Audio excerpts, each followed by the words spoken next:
the edge of the universe, 400 men and women are probing the immeasurable blackness of space. Their leaders are an Earthman with no fear and a stranger with no heart. Travel beyond our time and solar system, into new galaxies, into worlds beyond your dreams. Star Trek, every week, in color on the NBC television network.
Welcome to another Trekporial, episode 12. This is actually the first sequel to a previous Trekporial that I've done, and I felt that we didn't really cover or do season one of the original Star Trek series justice.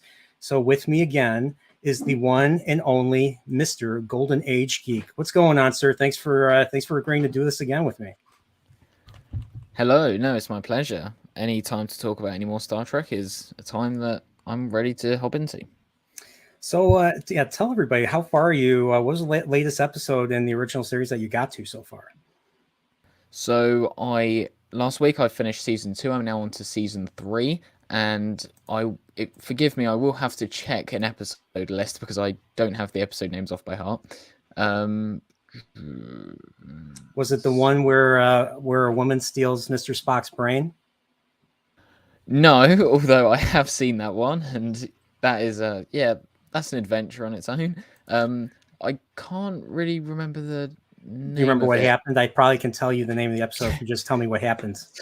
So the crew are passing by a planet, and a mysterious object tries to warn them off. They ignore this object and go onto the planet, and they get transported into Spectre the Gun. Yeah, and watch Spectre the Gun where they're in the West, and they're the Clanton gang. Yep. I like that one. I thought it was really good. It's a very good. It's actually not. It's not a bad one, and it was a great way to utilize an incomplete look of Western sets because once again, Star Trek was wagon train to the stars, and so they had to include a Western episode at some point. I just like the way that the incompleteness of that particular episode just gave it that weird science, that sci-fi look that just made it. It was just right for what it was trying to do. And I did really enjoy that one. That's one of the better season 3 episodes. But I'm going to tell you, season 3 is a bit of every season gets worse. If they made a season 4, in my opinion, season 4 would have been worse than season 3. But season 3 is the worst season of the series. Yeah, I've heard that there are some good episodes sprinkled in there, but overall, it's a bit naff. Yeah, and I don't know what you think about episodes with kids, but I think episodes with kids are not the greatest when it comes to Star Trek, because we're watching adults doing their best work in space. Especially the one that we're going to talk about is Mary. If you want to start with Mary, get the I don't know how you felt about that episode. I'm curious what episodes of season 1 you thought were the weakest. I would say, I mean, I don't think there are any episodes in season 1 that I would consider bad, but the lowest they get to is okay, or, you know, watchable. That's how I'd say. I mean, I didn't particularly hate that one. I thought the premise initially was pretty interesting. They beam down to this planet that resembles 1960s Earth, and it's very much abandoned, and you see all the adults have been killed, and they've just turned into like mush, essentially.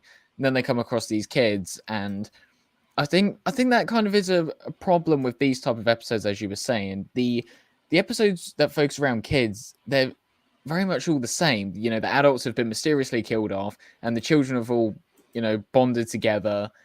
So I do there weren't a lot of ideas in those episodes, I think, but yeah. Yeah, I think the thing that was probably the most cringe about this episode was when the kids are all going like bonk bonk on the head, bonk bonk, and then they're all screaming bonk bonk on the head. I'm just like, shut the hell up already. Like, and then like Kirk is like, no bonk. He's like screaming, no bonk bonk, and then they start beating the crap out of him like it's Lord of the Flies and everything. So it was just, I like the part where I like the tension, especially in the middle of the episode where because you know, this disease hits people, adults, hits people, you know, post puberty. That's really where the disease starts to manifest itself. The kids are immune to it until they reach a certain age, and then once puberty hits, then you see, you know, you see like manifestations on their arms and on their legs, and especially the part where Yeoman Rand reveals where it is on her body is just chilling as hell. You remember that? She's like screaming and crying and everything about that. It was pretty horrifying. She's like, "Look at my legs, Captain," and she's hiding. She's trying to hide what like how far the disease has progressed. Yeah, but here sorry, go ahead. Most of the times these threats are very much you know, this threat is very much one that can't be fought traditionally. It can't be fought physically. So you just have to watch as your favorite characters are just being degraded by this mysterious virus. And like the big part of this particular episode that really raises the stakes is so they're looking through the data here to determine a way to create a possible. They're looking through all the research that the scientists, you know, the dead scientists have been gathering on this virus. And well, they really need to like test a vaccine. I'm using the word vaccine. They have to test a vaccine to make sure it's safe, and they need the ship's computers for that. And in order to communicate with the ship's computers, they need the communicators. And what do the kids do? They steal the communicators. So what does McCoy do at the end? And I showed this clip. He injects himself with a untested vaccine, and let's just say it nearly kills him, but luckily it's the cure too. So, but there's a reason why people feel a certain way about the V word without getting too political here. So you got to test. You have to do multiple tests because you're putting it into somebody's body. You're putting it to someone else's body, and you have to make sure it's safe. Yeah. And I think McCoy's act is very much, it very much summarizes what Star Trek is about. It's having faith that things will turn out correct in the future. That's what I was saying. Yeah, I mean, when you went on to that previous frame, when we talked about the kids, is it just me who thinks like the leader of the kids looks like John C. Reilly? Yeah, he does. I mean, that's Michael J. Pollard. And let's just say he was in the original Bonnie and Clyde, and I think the other movie that I remember him being in was the movie Tango and Cash with Stallone and Kurt Russell. But yeah, he does look like John C. Reilly quite a bit actually. He's the manlet version of John C. Reilly. But that's where Michael J. Fox got his name from, based on this actor right here, believe it or not. Because Michael J. Fox's middle name is not Jay. It's actually Andrew. So he just took that as like, you know, his stage name, I guess. But yeah. This is Michael J. Pollard, and yeah, he was in a whole bunch of the other things. I think he's still with us. I think, not sure. I haven't. I'll have to check. And then you have Mary. Her character is Kim Darby, and she's been in a lot of stuff too. Let me see if I can find her. Yeah, there she is, right there. Well, you can't see her face, and I'm not getting a frame with her. Come on, yes. Okay, this part was messed up right here. You know, what's funny is a lot of the people in the production team actually brought their kids to. All right, this is a good one right here. This is Mary, and she's the reason why the kids eventually give up the communicators, because she has to explain it to them that she has the virus too. That she's getting old enough to the point where it can affect them. So. But this was a great episode. This was like the first thing that they did with the concept of the alternate Earth, which you see quite a bit of in season 2. I have to bring that up because season 2, those types of episodes did kind of annoy me, because I think after the time travel stories in season 1, Roddenberry said that they didn't want to do that many time travel stories anymore because of, you know, it'll mess with the law, that sort of thing. But the thing with season 2 in the Alternative Earth episodes is that it very much screams that they wanted to do time travel stories. You have episodes like, you know, what if the Nazis won, or what if, you know, the communists won, or what would the Roman Empire look like in the 20th century? It's very much, okay, you've literally, the whole plot of this episode is there's a planet that's exactly the same to Earth. There's scenes where they go, Captain, this is literally like Earth, and then it just screams like, okay, you wanted to do a time travel episode. You just wanted to, because you literally have Earth, and then you've just messed with something in the timeline. It's too bad they didn't quite have a TARDIS to just take you to the Roman Empire or to the Civil Rights Movement or whatever period of Earth history you want to go to, which is, I think, what they did quite a bit in Doctor Who. Am I correct? Yeah, it is very much similar to Star Trek, but leaning more towards the time travel side. Yeah. So here they have all these alternate Earth episodes, and like you said, season 2, there was a Nazi episode, there was a Roman Empire episode, there was a freaking gangster. There's gangsters they left a book behind. They left a book about the Chicago gangsters, you know, where I live, and and they created the government based off of that, which is probably the most ridiculous episode I think I've ever seen. Yeah, and you have Kirk and Spock who go to this gangster guy, and they get captured and this and that, and then they manage to escape, and then they go to another gangster guy, and the same thing happens.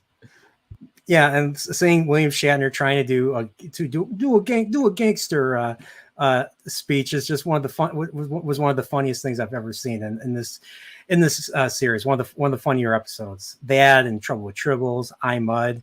Yeah, season 2 really stepped up the humor quite a bit, and it's just I actually like those episodes, but it does get a little ridiculous. You're just like, seriously, another episode with something else from Earth history, really?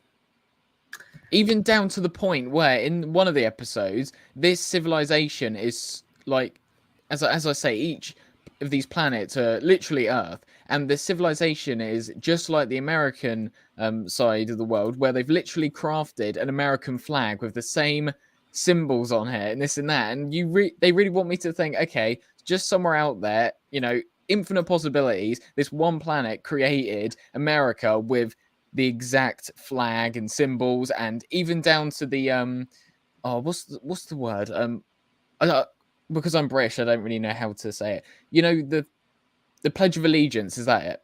Yeah. Yeah, even down to that, the exact words and phrases in that are the same on this planet. It just got a bit ridiculous. Mm-hmm. Yeah, there you go.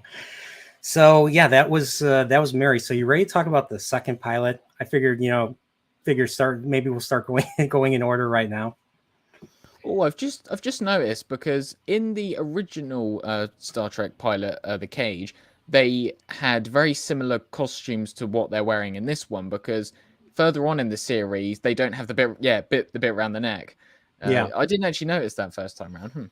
Yeah, and also Spock is not wearing his usual blue uniform, which is what became the science department. It became, which is what became the science department and the medical department and everything.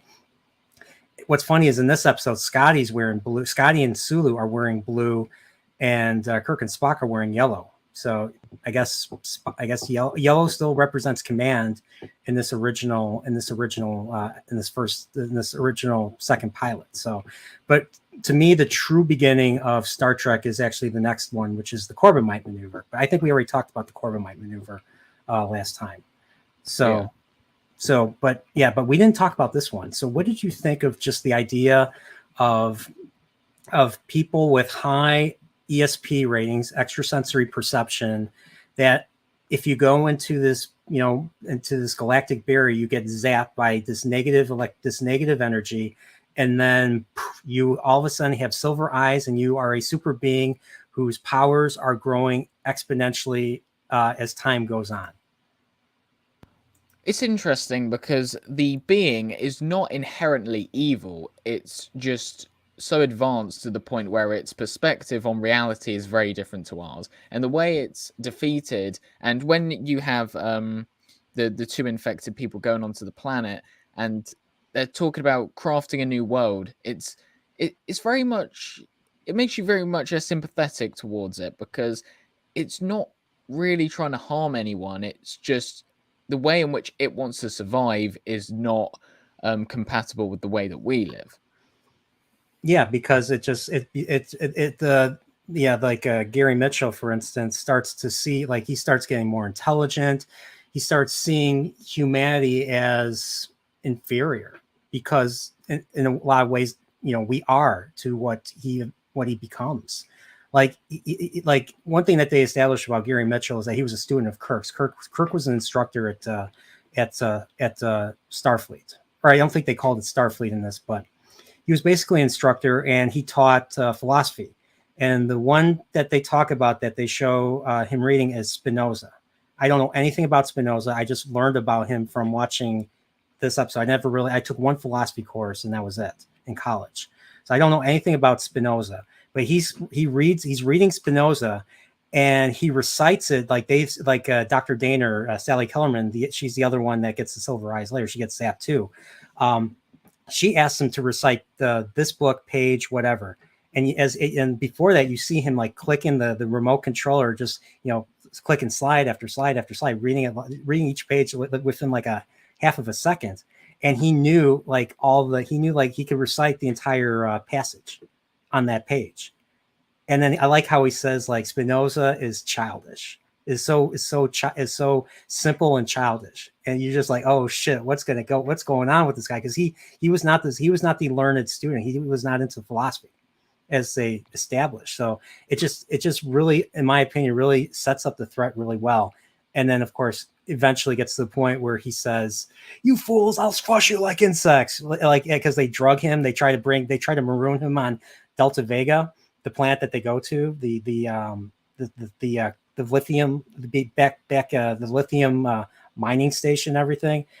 And they try to maroon him, but he gets too powerful to the point where they can't really keep him. They can't really leave him there alive, and it gets kind of dark. It gets really dark. Like, they're considering killing him, cold-bloodedly. Like, Spock literally says that. It's crazy. Yeah, the tension is well created throughout the episode, because it goes from Gary Mitchell being able to just lift an object, to being able to read a whole passage, which you went through, to being able to control people, and then being able to create things out of thin air. It's it's very much a progression throughout the episode, and you very much think, oh my god, what is this creature going to be able to do? Like, how are they going to stop this guy? Like right here, for instance, like he zaps them with like force lightning or whatever. At least that's what I like to call it. And I'll say this. Now, I know you're going through the series right now. Once you finish original series, watch the Star Trek. I think I said this last week, but watch Star Trek Continues, the series that Vic Mignogna did. I'll just say this: the series finale harkens back to this episode. Oh. And it's very interesting what they do with this. So it was like the perfect follow up, and like you know how like a lot of series finales will harken back to the pilot. Well, that Yeah. one did it with this episode. So I would definitely recommend you check all of the episodes of Star Trek Continues after you watch season 3. And it's to me it's up there with the best of the original series and Star Trek in general. And perfectly definitely ties check it in out. my opinion, with the motion picture. Oh, okay. I will definitely check those out. So, you know what's one thing that I've heard first from this episode? Popular, very good saying. Absolute power corrupts absolutely, especially when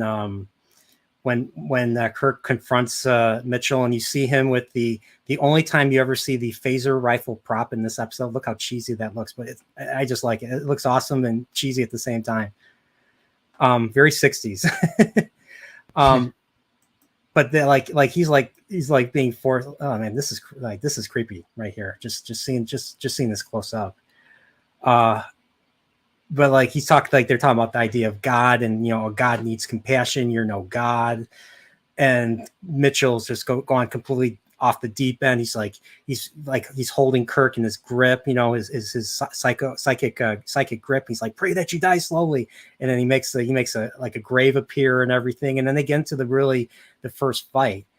And one thing I notice here is that they gray his hair. So I don't know if it's the effect of the power that's getting to him. It's this one detail that they don't really talk about that you see clearly here.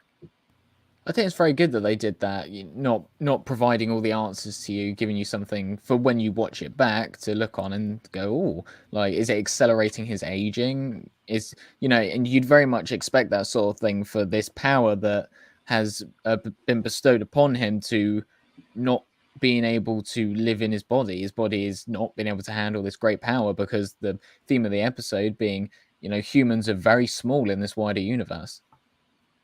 Yeah. And I just love that. I love that. It really makes you interested in more world building. Like this does quite a bit of world building. Just like you want to see more of this type of stuff. And like in these early TV shows, they actually do things. They don't just talk, and they don't just talk about feelings and hallways and castle corridors like they do now. They actually move the story moves, and it's if every episode feels complete. And that's why I can easily rewatch these episodes, and I can barely watch anything now. Like anything now, I mean, unless it's absolutely exceptional, I'm not going to even bother paying attention to. Yeah, I have noticed that as well in modern entertainment a lot. Just talking about feelings, this and that, it very much gives off the impression that they want it to be their like therapy session. But it's very it's very exploring of humans, just everyone in general, that sort of thing, and it does include everyone. Yeah, I agree. But so between the two pilots, which one did you think was better, this one or the Cage? I do have a love for the Cage. I will say that. Okay.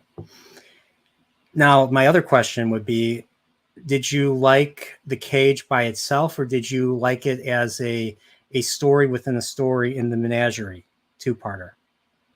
I did watch the Cage before the Menagerie, so I can take them both. I do think that the Cage very much stands well on its own. However, if you do want it in context to the main show outside of that pilot, that works well as well. I can watch both, and I think they both have merits. Yeah, I really enjoyed. I think we might have gone into this last time, but like I prefer the Menagerie. I just once again, it gave Star Trek quite a bit of depth, and especially the story within the story. Then because they ran out of scripts, they needed something to go by, and they had this unused pilot. So nobody saw the Cage back in the 60s. Nobody saw the full version of the Cage until the 80s when it first came out on VHS. The only way you saw the Cage was in the Menagerie two-parter. So the whole thing of Spock, for some reason abducting or stealing the Enterprise, abducting a very heavily disfigured Captain Pike, who can't really, he can't communicate with unless you ask him a yes or no question. And then they have the court martial, and then he tells basically his story, and he shows the cage as his reason for as his motivation for doing this. So I have a question for you about that. The way the episode ends is Kirk feels that Spock was having an emotional reaction to his former captain's situation, and then he says, "No," he's like, "You don't need to. I don't like the fact that you're insulting me. I believe I was logical about the whole affair. Now my question for you is, Mr. Geek, sir, do you believe him?" No, I think that was very much one of the most human moments for Spock, because I don't really see where his logic would derive from, because you have Pike, who can survive in this his chair, but he's living a lingering non productive existence. He's not really doing anything. And Spock, I mean, you could say it's emotional. I agree with that. But I think Spock is also correct in saying that it was logical because it was practical. It was giving, I mean, you gave him a reason to live, but you also gave him something to be, something, give him a means to achieve something, or, and I mean, like leaving him not to do anything is, a waste. yeah, I mean, I can understand both sides of it. I think the way in which he went about it was very logical. However, Pike is going to be living the rest of his life in that illusion type thing, so he isn't really going to have any real impact on the wider universe. I think, Pike could have survived in that chair, although he wouldn't be living a good life. So Spock did make him able to live in his final years or whatever, a productive life. However, I don't really think logically there's any advantages to them for doing it. Like, you had Kirk, who could have lost his rank, Spock could have been court-martialed. There was a lot at stake there, and I think I do understand both sides of it. I just thought it was a very good addition to Spock's character, because we'd seen many moments throughout the series, like when I can't remember what episode it is. I think it's the one where they have the ice thing on their hand. It's the they go to that frozen planet and they take away a virus, and that it's like a weird thing on their hands. Don't know if you know what I'm talking about. The ice, the what? They go to an icy planet and they take away like a virus, and they always rub in their hands and it makes a weird sizzling noise. Oh, the Naked Time. You're talking the Naked Time. Yeah. The breaks down. Yeah. It sounded like it was like a maracas. Yeah. And we see Spock break down, trying desperately to suppress his emotions again. And I think Spock, without really knowing it, I feel like his response to Kirk saying that his entire approach was illogical, I think he's kind of trying to make an excuse for himself, because he doesn't want to actually believe it himself that he is showing some emotion. Yeah, I mean, I agree with that. I know that Spock certainly believes that himself. And yeah, I mean, that's what makes him the most loved character of all Star Trek, because of just, the fact that, I mean, he struggles, day and night with, being Vulcan, which is, and he explains this in Naked Time, that Vulcans, it's looked down upon to be affectionate, to be, emotional, to have friends and everything. And yeah, it's just something that he grew up on Vulcan, and it's pretty much explains itself, and that's what makes him relatable and just very interesting to viewers, to either older viewers or newer viewers alike. So, but yeah, this was our minor little take on this episode. So let's move on to Mudd's Women. What do you think of Mudd's Women? You have they're in an asteroid field. They're chasing this vessel, and they encounter a dude with a mustache. He's balding. He's a bit of a shyster, and he's got 3 women as cargo, and they're basically mail order brides to be delivered to a particular planet. And well, we find out that this Mud guy is a criminal, and they're like, okay, well, you're going to there's going to be charges against you, and they have the computer, identifying him every time they ask him a question. He gives a fake name, like I'm Captain Leo Francis Walsh. Incorrect, What'd you think of this episode, Mud's Women? Overall, I thought it was a above average episode. However, there are many aspects that I did like, such as the robot women. I think it's. I am correct with the episode we're talking about, right? It's the one where he has like a whole collection of robot women. Am I correct? No, they're not robot women. They're on a drug.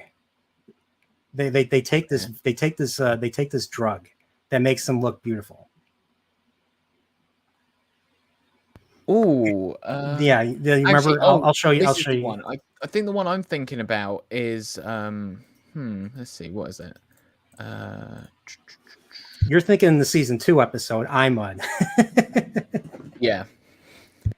Yeah, this is the one where they capture him. He's obviously wearing that. This is Harry Mudd right here. He's got the nice little mustache, and he's just the wacky villain that nobody really truly takes seriously until like he finds a situation that will work to his advantage. But yeah, these are the ladies right here. And one thing that they establish here is that Spock is unaffected by the charm, by their charms and everything, and Mud is giving him crap. And we get this one right here, the red one, the red dressed one, Eve, and she's pretty much the only one that actually has like a bit of empathy for takes a liking to the crew of the Enterprise, and she doesn't really like her current situation as being a mail order bride, whereas the other two don't give a shit. They're willing to help Mud with his schemes and everything. So. It was just, yeah, like I liked how all the men were just like, they were just completely enamored, drawn to these ladies. And McCoy right here finds out that there was something off about their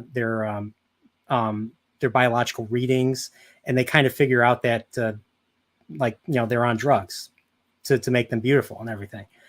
I'm curious if they were addicting. I'm gonna go on and say they were. And like the side effect was that they looked ugly. That was the side effect of, or the withdrawal symptom of this Venus drug was that they would turn ugly. Because do you think originally they were ugly, or do you think they became ugly as a result of the addiction to this Venus drug? I would say that is a trick one. I would say initially they were ugly, because if you're going with the analogy, I think drugs are very much a temporary feeling of happiness. So if you take it in context of this episode, you have these ugly women who are taking this drug to make themselves look good. And that's very much what drugs are. They aren't real. It gives off an illusion of you being better or feeling better than you actually are. Yeah.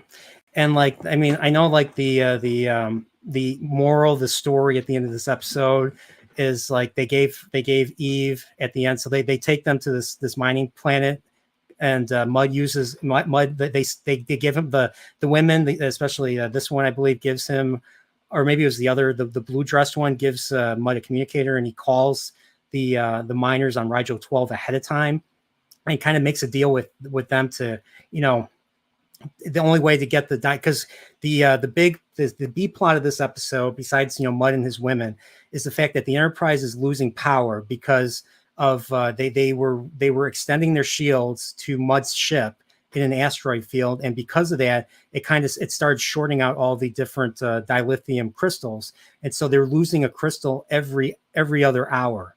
And if they lose enough crystals, like that's the end of them. Like they can't get away. They lose power, and they're dead in space. And the one thing you don't want to be is dead in space.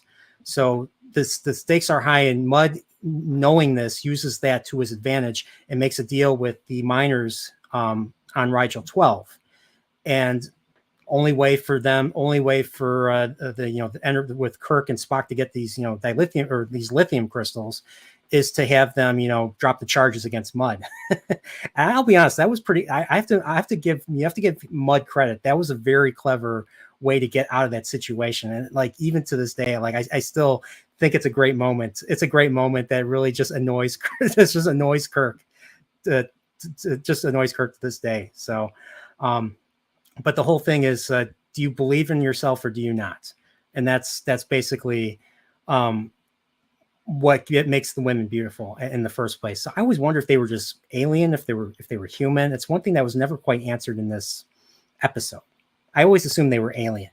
They were just humanoids that were different. Speaking of Mudd's plan, it's very strategic in the sense that you have the two major players of the Enterprise. You have Kirk, who is a human, very much an emotional being, and then you have Spock, very much logical. And you've got Mudd, who is this criminal. So obviously Kirk is going to be like, right, we need to do something. We need to have this guy. We need to, give him this punishment. And then you would have Spock, who says, but logically, that doesn't really make any sense because our survival and the survival of the Enterprise is above everything else. We should let him go. And that very much creates a lot of friction. Yeah, absolutely. And so, we get friction on the mining planet. Like they're fighting over the different women. Like Eve is just not interested in these men. Like she wanted, I think she originally wanted to be with the men on the original planet that they were supposed to go to. So she's kind of out. And like, as you see, she ends up marrying Ben Childress, Gene Dynarski's character. And right here, they're already, they're not quite married. The other two miners and the other two women got married, interspace radio marriage. And here they're just, you're already seeing the dysfunction and some of the toxic masculinity right here. But she's kind of giving him, she's kind of giving him crap too. So it's not like, it's not one-sided. So it's very much fair in the sense that you have these men who are very sleazy, but you have the characters that we're following who show a better example of how you should act and how you should treat others. But then you also have, on the side of the females, you have the women who are sort of given into this role that they've sort of been forced into. And then you have one of the other women who is saying, I don't actually want this. I don't think this is good. I don't think this is respectful and productive for my life. So you very much have the sense that it isn't a toxic masculinity or toxic femininity. It's just these are the choices you should consider and how bad they can have an impact on your life. Yeah. It would be considered like if some idiot was watching this now with today's lenses, they would definitely say this was toxic. Even though I totally agree, it's not in the slightest. I never saw it that way, never will. But they'll consider She-Hulk to be very healthy. Yeah, pretty much. And I really enjoyed this as a kid. I really enjoy this now to this day. I know some people say this is a weaker episode. I mean, sure, it might be, but it's still up there. It's still really good television. And if you either believe in yourself or you don't. So, all right, but that's pretty much Mudd's Women. So next up, Enemy Within. What do you think of the Jekyll and Hyde type of story? We have a good side, we have a good side, and we have a dark side. There's good aspects of us, there's dark aspects of us. Yeah, this one was there was a lot of philosophical elements that they went into, and I think it's very true. It's very much true in the sense that when you think of nowadays, and I will bring this in not to divert the conversation, but people very much saying that you shouldn't be strong, you shouldn't be aggressive, that sort of thing, when that's false. You should have all these aspects, but it's how you control them and how you use them, which is the point. And then you have this evil version of Kirk who is not in control. He's going off instincts alone, doesn't have any emotion. So you do have to work in combination, all of the sides of your personality together, because alone they're very destructive.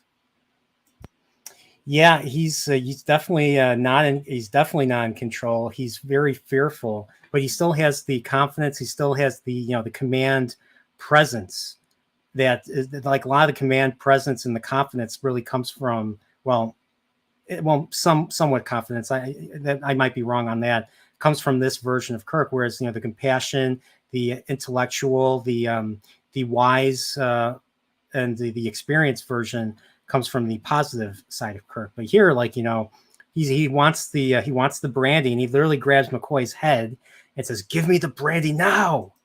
Okay, This maybe side not quite of that. Kirk is very prideful, very much overconfident. It has a lot of vanity issues, that sort of thing. So I have to ask the chat right here: Is this the consensus? Is this the consensus? Be honest. I don't see how anyone could come to that conclusion.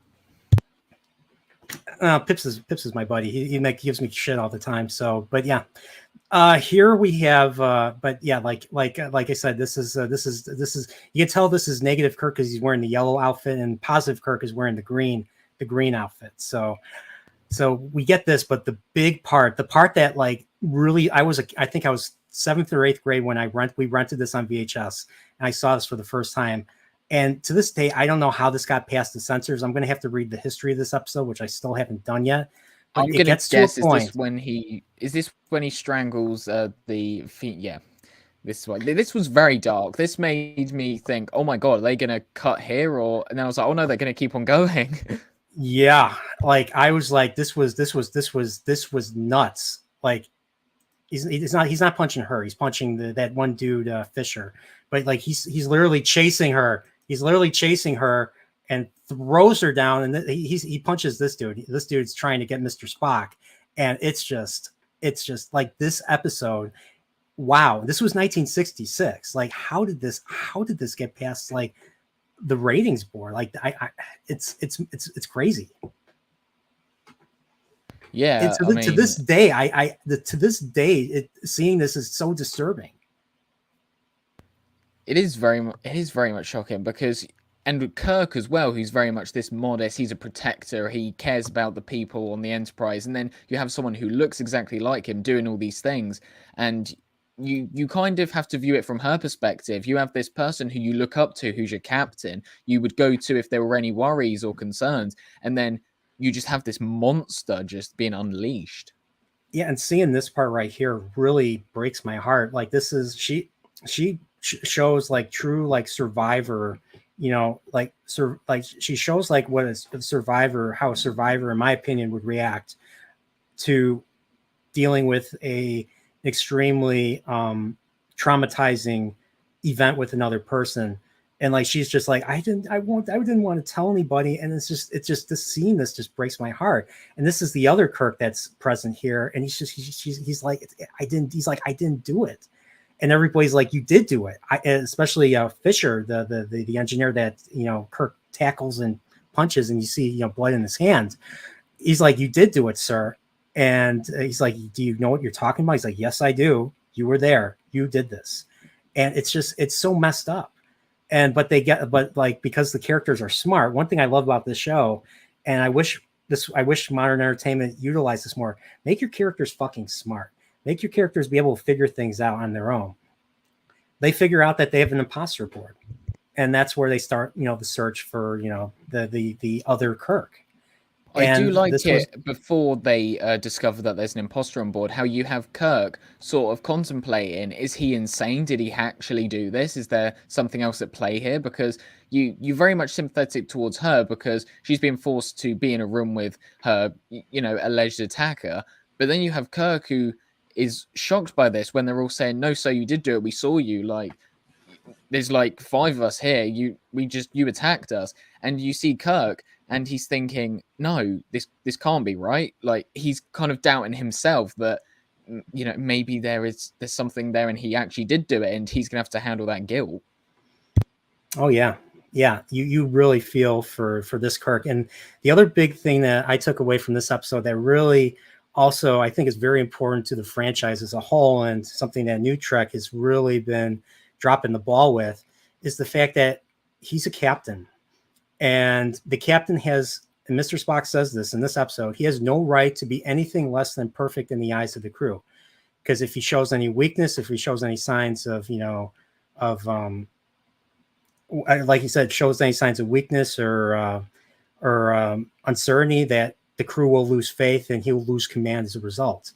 And so like, because positive Kirk was starting to lose his ability to be, you know, commanding and to have a presence as a captain. And like he wanted to tell the crew, they're trying to figure out how to address the situation to the crew. And the positive Kirk was like, I feel I should tell them the truth because they're a good crew. And Spock's like, no, dude, don't do that. Don't do that. Not a good idea. Bad call, man. Bad call. And I think that was the other thing. And the other Kirk was able to command a dude to give him his phaser and just, and of course he knocks him out right away. And because of, modern day, it would be considered, the media would be all over it. The media, because the character he took, he asked, or he commanded to have the phaser from was a person of a particular complexion, I'll say. Yeah.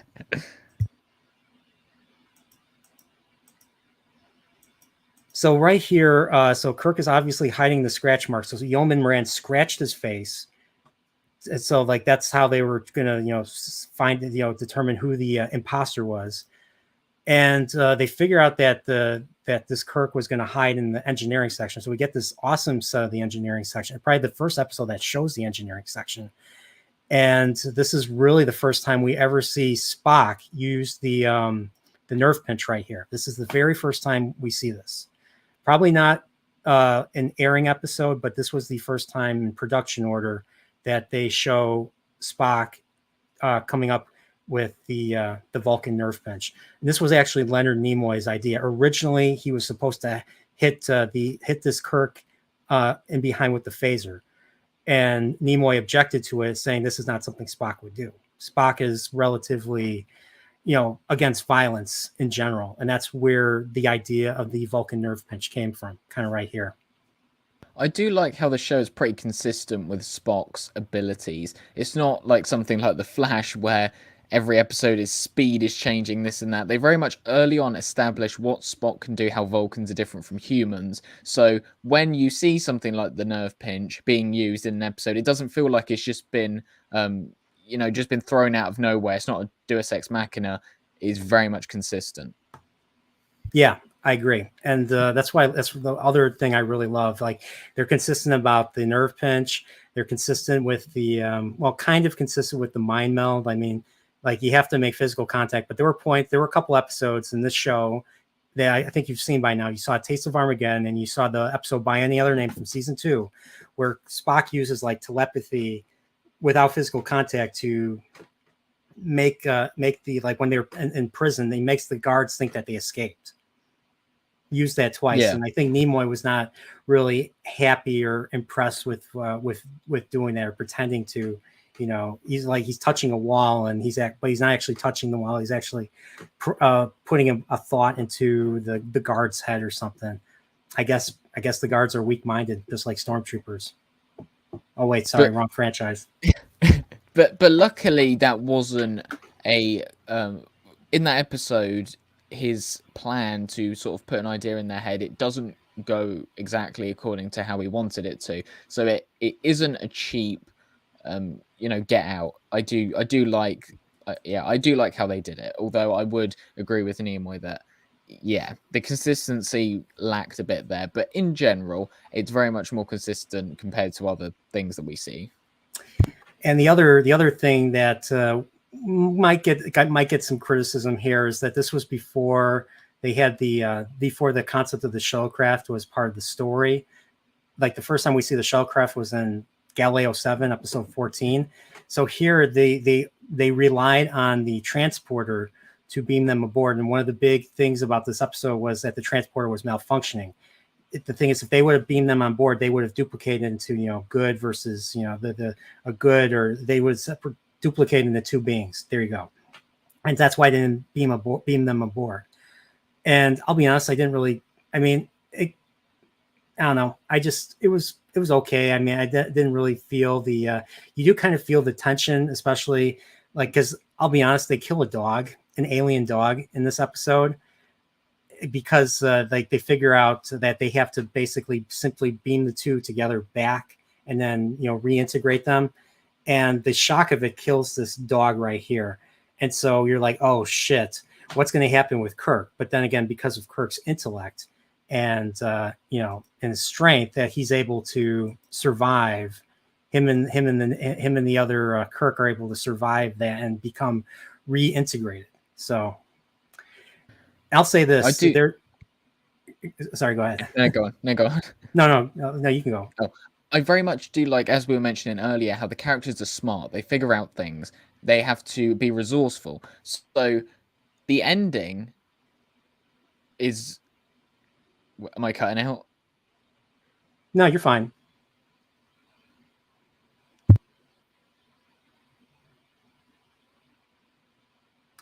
Say something. Hello? Yeah, I cut can out hear for you. a minute there. So yeah, the characters are very much smart, and this approach to the dog dying, and then they work because of Kirk's intellect, he's able to have control over himself. Again, that logical approach to the characters and how they're smart and they think for themselves, and you very much feel like these characters are real and that they're not being written, if that makes sense. They very much feel as if they are aware of their surroundings and whether they're actually following the rules established in the episode and not just what the writers want them to do. You remember what he says right here in this very frame right here?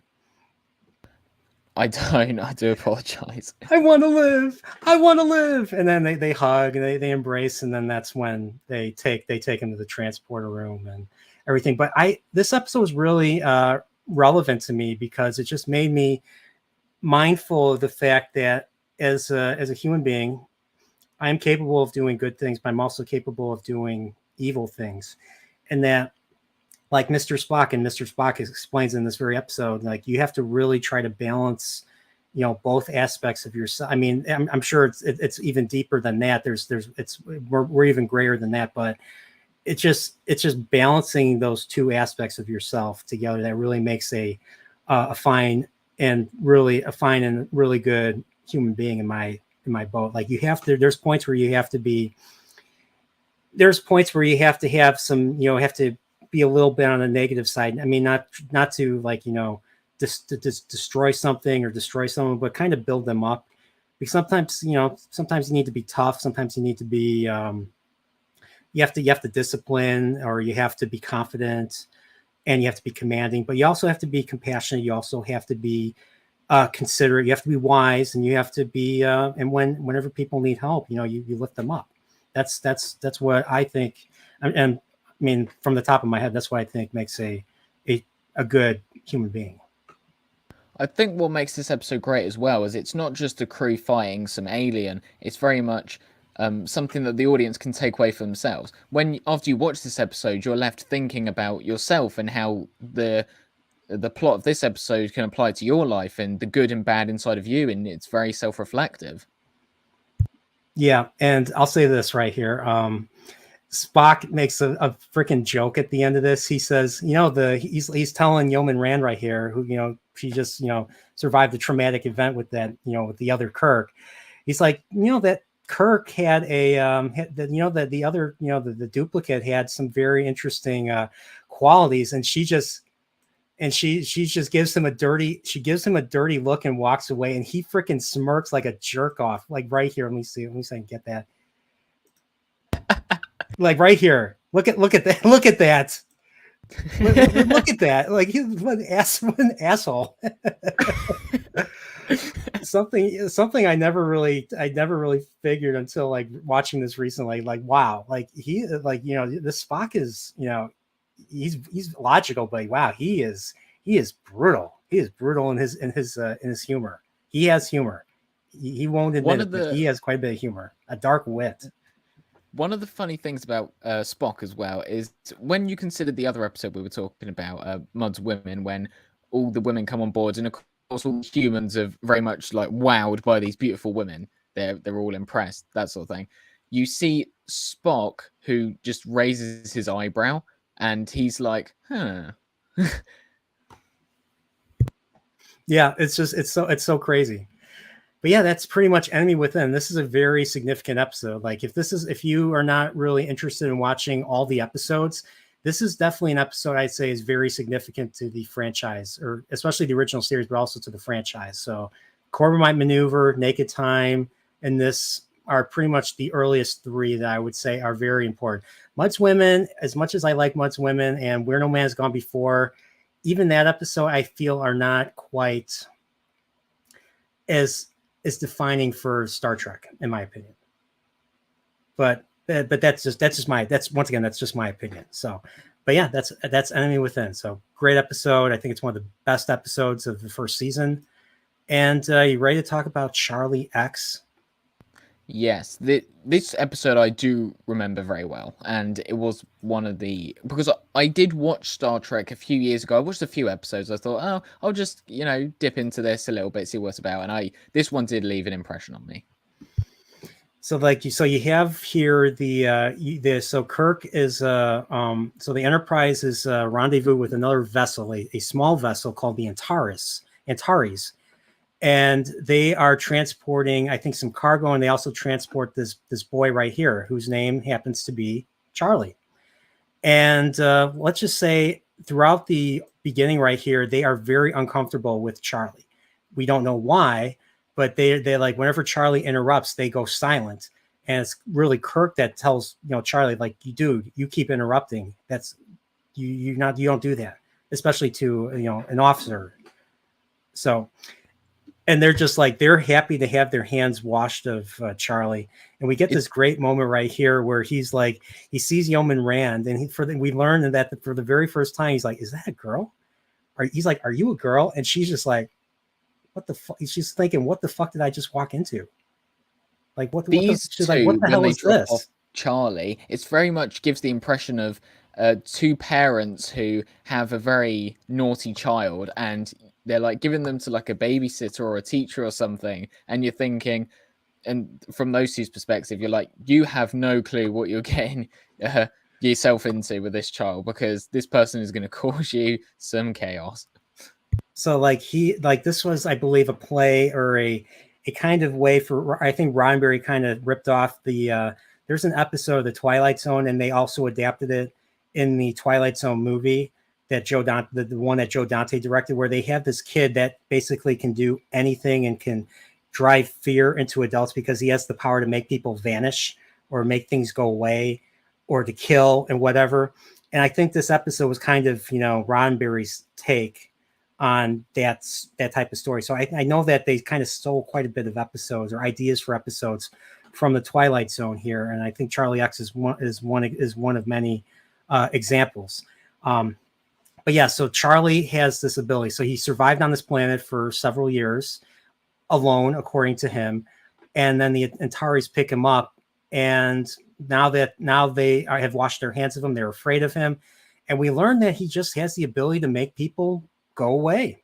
If you piss him off enough, he is petulant enough and insecure enough, because once again, he's supposed to be 17. And he uses his powers on people, and he just can't help it. He can't help himself.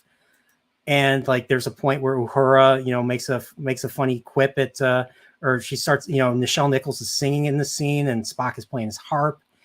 And here, Charlie, she comes up with a verse about Charlie, and everybody's laughing, and it embarrasses him. And they show him by the screen, and he turns his head, and all of a sudden, Nichelle Nichols, she can't sing anymore. And that's the first thing we notice of his abilities. And then after that, when people laugh at him, he just makes them vanish. Or if people do anything, like in the case of, in the case of Kirk and Spock trying to keep him in a chamber and everything, or in the brig, when they keep him in the brig, he makes the entire wall vanish. Like, it's crazy, like the extent of his power. And they're like, what the hell do we do? How do we get out of this?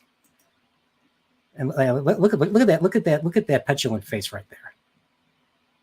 He's like, if you disobey me any further, I'm going to make a lot of people go away. And you're like, holy shit. The face that he makes when he's exerting his power is, I mean, I'm going to say, I did laugh whenever he pulls. Yeah. Yeah, just you roll your eyes up. Yeah, he makes. Let me see if I can find it. So yeah, the dude's laughing. All right, wait, right here, right here, right here. Okay, wait. I know. And this is tricky right here. All right, right here. He's like, "Don't laugh at me."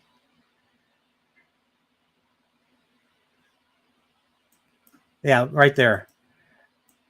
And then he vanishes. So how does this all resolve itself? How do you take out a kid that's all powerful? What do you do? Because it sounds like they're fucked at this point. So what did the writers come up with? Well, apparently the people that gave him the powers in the first place want him back. And so they take him back. And Charlie's like, I don't want to stay with you. I want to stay with my own people. Heck, even Kirk, despite all this that happened, and by the way, these Thasians, these incorporeal entities, actually returned everybody that Charlie made disappear back to the Enterprise. The only thing that couldn't be reversed was the destruction of the Antares. So Charlie destroyed the Antares when they tried to radio in and warn them about Charlie. So that was kind of, that's where you kind of drew the line with Charlie right there. And he was very hard to be likable after that moment. But at the same time, despite that, Kirk actually still speaks up for Charlie here in the scene and says the boy should be with his own people. And with, special training, we can, keep the boy from using the power. And the Thasian interjects and says, no. The boy, we gave him the power so that he could live, and he's going to use it always. And there's nothing that's going to stop him. We can't take the power away from him. He has it, and he has it for good. And because of that, they end up taking him. They take Charlie back, and it's a bit of a dark type of ending of the episode. He vanishes, and and that's pretty much it. So, and it's a good coming of age story as well. You have this boy who's not understanding adult responsibilities or how to talk to girls. So I do think it's interesting from that perspective as well. Yeah, so that's Charlie X in a nutshell. So another episode that I thought was very interesting that I actually first saw when I rented it on VHS all these years ago was the episode "What Are Little Girls Made Of?" And I will share my screen right now. I'm putting the episode on. This is really the second appearance of Majel Barrett as Christine Chapel, as Nurse Christine Chapel. What did you think of that character so far? We've only seen her once, and that was in the Naked Time when she's telling Spock, "I love you, Mr. Spock. I love you, and you may feel a certain way about yourself, but I don't." This character, I will have to refresh myself a little bit. I do remember. This character. Yeah, this character. This character is how can I say it? Sometimes she puts McCoy in his place because he's very much demanding of her. I know in some of the future episodes, he's sort of bossing her about, like, nurse, get me this, and she's kind of like, all right, hold on. Like she's very much a strong character in that sense. But I think she has I think she makes a good addition to the team. So this episode was them looking for. So she was engaged at one point to this guy, Dr. Corby, and if you don't recognize the actor was Michael Strong, and he was on the screen like a little bit earlier. He was in Patton. He was he was a supporting actor in the movie Patton with George C. Scott and all that. So here they're looking for him. He's been missing for like probably 10 years, and they finally decide to send an expedition to this planet. I believe this planet is XO3. And since Christine Chapel knew him and obviously was engaged to him, that she was the one to come down with Kirk to the surface. And it was another snowy type of planet right here. And I'll be honest, the one thing that I remember, the thing that I think people forget, this is the only episode other than the second pilot, which is a non-McCoy episode. So McCoy was in every other episode of the original series except for this one And well, actually, no, sorry, that's not true. This episode and Errand of Mercy are the two non-McCoy episodes, other than the second pilot, which I thought was pretty interesting. So you only have really Kirk, Spock, and Uhura as the only three of the main cast in this particular episode. But yeah, this episode, they go to a planet and you find out Corby and all of his people are fucking androids. All of them. Like this dude, Ruck right here, her, Andrea, everybody's an android. Look at that effect right there. Look at that awesome 60s effect right there. And you just see steam coming out. It's pretty freaking cool. And then you have, there's Ted Cassidy is Ruck right there. Ted Cassidy he played Lurch in the 60s Addams Family show. I believe he was 6'9" in real life, dude. Like, blimey. And like he's holding Kirk like he's a kid, right here. Shatner like he's a kid. It is very different because we've never really seen like a big brute force enemy before. So you have this massive monster just like throwing Kirk around like a ragdoll. Yeah. And then here we find that apparently that they can capture a person and duplicate them with this spinning wheel right here, the spinning device. And it's just they send a fake Kirk up to the ship. And what Kirk does here is he says something in order to drive it into the memory or into the brain of the android. He literally says, "Mind your own business, Mr. Spock. I'm sick of your half-breed interference." Now, if you said something like that now, or something equivalent to that, you would be canceled nowadays if you said something equivalent to that today. And I like how Spock calls him out on it at the very end, because that was Kirk's way of communicating to Spock that something is off, because there's no contact with the crew, and the android Kirk is basically saying, "Oh, everything's fine. We're all good here now. How are you?" type of deal. So android Kirk saying that to Spock made Spock realize something was wrong. So once again, characters are actually smart and intelligent and can read in between the lines, and that's, once again, like, I know I keep reiterating this, but that's what makes these older shows good and newer shows, modern shows, not good. Yeah, it does very much explore the relationship between Kirk and Spock as well. And I think that was a very interesting aspect to it as well, because when I first watched it and you see the other Kirk and he's going to go up to the Enterprise, you think like, oh shit, like, it's kind of like when you're watching a play being performed and, people on stage and there's like an enemy behind them and you're like, look, behind you. And you're desperately trying to tell the characters like, that's not Kirk, but they don't know. We know as the audience that is. And so you very much feel that they're very much helpless in that situation. What did you think of this part right here, where Kirk grabs the penis-looking stalactite and tries to hit Ruck with it, and Ruck just catches it and knocks him, and nearly pushes him into the pit, the abyss right here? It's practically a meme at this point. That right there. Yeah, no matter how Kirk's trying, he ain't gonna get out this one. So I want to say hello to the Fuppets is here. We have Mr. Buttcrack Media, and we have the Star Wars guys. What's up? Good to see you guys. Thanks for coming. Hello. So back to this. So what did you? I mean, overall, I think this episode was just like, if you get once again get lost in the and I don't even know what to take away from this episode. Like, just be careful what you like. Be careful of the science you study. Be careful of like, okay, the whole idea of becoming an android versus being a human. Like, I'll be honest, one thing that this episode really tries to tell the audience is that if you try to become an android, you lose that basic humanity, which is basically what causes, well, all the shit in this episode to go down. I won't say what it is, but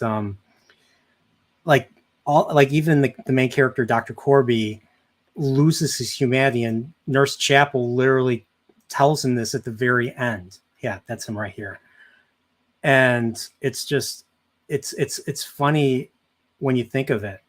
Like you would think, becoming an android would be all better. You'd be immortal. You'd likely be immortal. You'd never make mistakes, or your life, the quality of life would probably improve. But then this episode is trying to tell you that maybe you might lose some of that humanity. You might lose that ability to empathize, that ability to reason, or to be understanding of other human beings, to be considerate of consequences. I don't know. It's really, I don't know if you remember. I'm curious what you took away from this episode, if you even remember. Yeah, I do agree with the aspect that humanity is important, and even though we may not be perfect, we are essential. I know it's going to be a weird analogy, but it's a bit like when you go to, and I've had this a few times, there's a medical name for this feeling, and I don't remember it. But when you go into like a major city or a major town, and this has happened to me quite a few times, and no people are on the streets, and it's just empty. Like when it is full with people, you kind of wish to yourself, oh, I wish it wasn't this busy, or all these people being noisy. But when there's nobody there, something feels off. Like those people were kind of annoying, but they made it what it was. And I think that very much it is explored in this episode as well. We do need that humanity. We may not be perfect, but we're better off with the humanity than the alternative being without. That's a great take. That's a really good take. That's awesome, man. I totally agree with that. Yeah, like it's like what you just said made me think of. You ever hear of a book called The Phantom Tollbooth? No, I haven't. All right. Well, there's this character. The main character is a kid. His name's Milo, and he let's just say he's a very unhappy kid. Like he is the thing I remember the most from about this character is that he longed to be elsewhere. So whether he was with people, he longed to be alone. Whenever he was alone, he longed to be with other people. It just made me, when you said that, it just made me think of the Phantom. It just made me think of that book. It's been a long. I was a kid when I read like the first couple chapters, but yeah, like you said, like we're social creatures, and as much as we might not like it, we do need each other, and we need like we need that basic aspect of ourselves. We need to have like to once again to balance the good and the evil, just like from the enemy within. And what's going to harkening back to that, we need that basic humanity. We need to be able to balance, the different aspects of our being to be essential and to be good be good people in general. So, yeah, I thought it was a very, very interesting episode. Androids and possible, the whole idea of, sending androids or fake people out to infiltrate and to subvert and everything. Once again, I'm going to say this, it's once again the fear of communism, communism, subversives and all that. Because Cold War was going on at this time. Just can't help it. It always reverts back to communism. Fake people, people trying to subvert and destroy. It's always boils down to that. And speaking of the human element, there's a moment in this episode, it's at the start of it, when one of the members of the crew are pushed down the massive pit, and the other characters are like, come on, let's move on. We need to. And then Kirk just stops and he's looking down like, oh my God, this person just died. And it's also similar to the episode which we talked about in the last stream, The Devil in the Dark, where the creature takes out one of the red shirts. And I mean, it is kind of a meme at this point that whenever there's one of those red shirts, they're going to be disposable. They're going to be killed pretty early on. And when one of the red shirts are killed by this creature, Spock's like, okay, come on, Captain, we need to progress. And Kirk just stops and he just kneels down and he looks at the pile of ashes. And it's very much, there's no dialogue there, but you can see that Kirk is having to take on this responsibility. He's responsible for everyone on the Enterprise, and someone's just died. And Spock, he doesn't understand what's going on, but he doesn't feel it. And you have Kirk absolutely shocked because someone on his watch has just been obliterated. Oh yeah, that's what makes Kirk so likable, and just makes him an awesome character. And I mean, that aspect I believe was inspired by Captain Horatio Hornblower of that series, which I still have not seen the movie.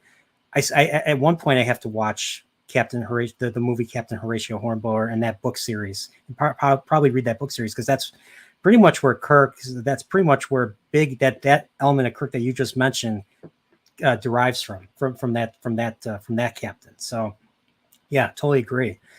But yeah, that's what our little girl's made of. So interesting episode, very sci-fi. Not a bottle episode. A typical episode, you go to a planet and you get into a situation for the remainder of the episode. Kind of like which was in itself derived from the movie Forbidden Planet.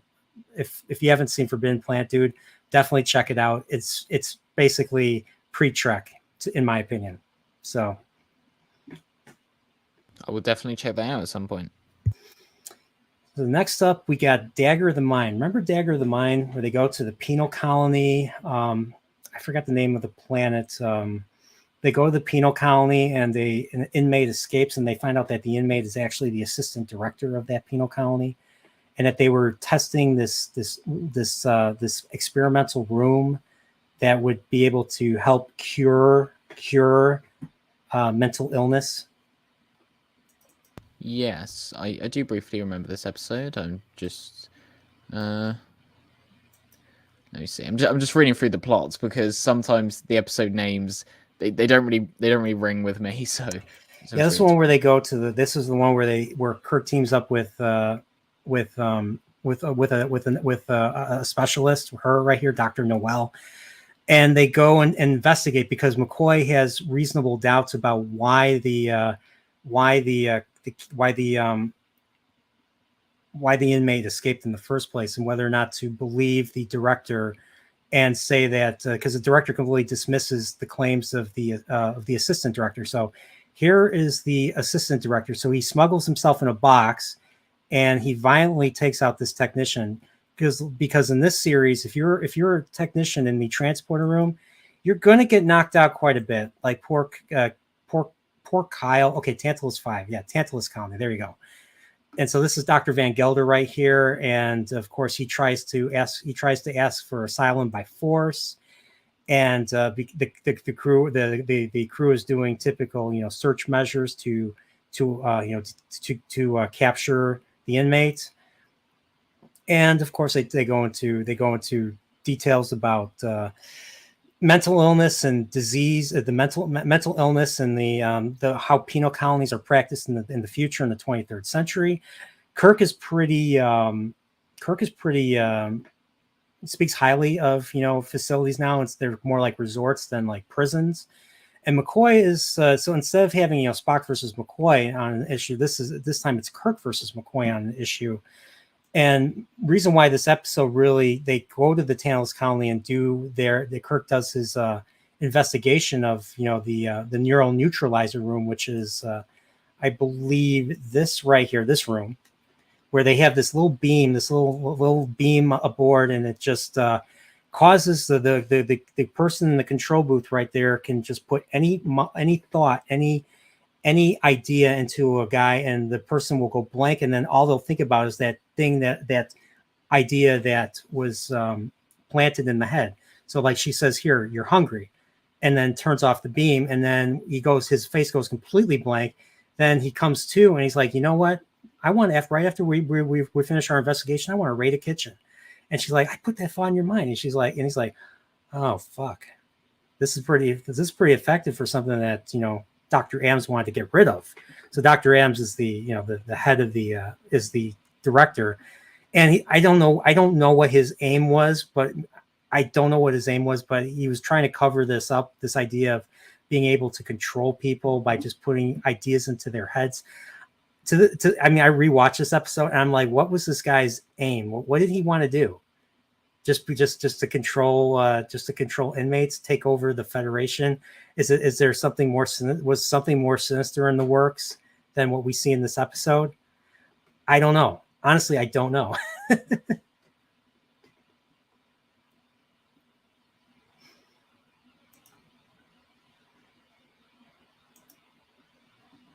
You there? Yeah. I'm just trying to familiarize myself with this episode. I did like, I'm just trying to familiarize myself with it, because I do remember the base plot of the implementation of ideas in people's minds, and it does go back to that idea of being free thinkers, going against, what people want you to believe, that sort of thing.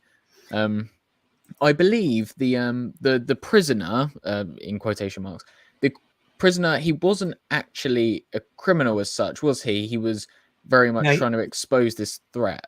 Yeah, he was the assistant director of the colony. So like he can't throughout this episode they have him and he's in the sick bay right here. That's him. And this harkens back later to the episode Operation Ally, which we did talk about, where the Denivan parasites, take over the body, and whenever they try to have information, they go into an extreme spasm of pain to get the answers out. And this is something exactly that Van Gelder right here is going through. So he can't, no matter how much they ask him, he can't get the words out because because the information that they plant into his brain says, if you say anything about this, you will experience pain. And so because of that, whenever he tries to say something about it, he experiences pain like that. So the only way to do this, and this is the first episode to do this, is we see the Vulcan mind meld. Spock does the Vulcan mind meld to get the answers out of Van Gelder without him going into a crazy spasm of pain. It does remind me of the Menagerie where Pike wants to reach out, and they even say this. I don't remember it verbatim, but he wants to reach out, but he can't. It's very much like that. Yeah. You can't reach out and no one can reach in. But then again, I guess maybe now that you say that, now I think about it, maybe Spock forgot they can do the mind meld in that episode. I don't know. Now that I never thought about that. So yeah, that's what happens when you watch shows like this, especially for me with rose tinted glasses. But I mean, like I said, this series, this is not below criticism. There are things to be critical about, but as far as I'm concerned, the show is so consistent, so good.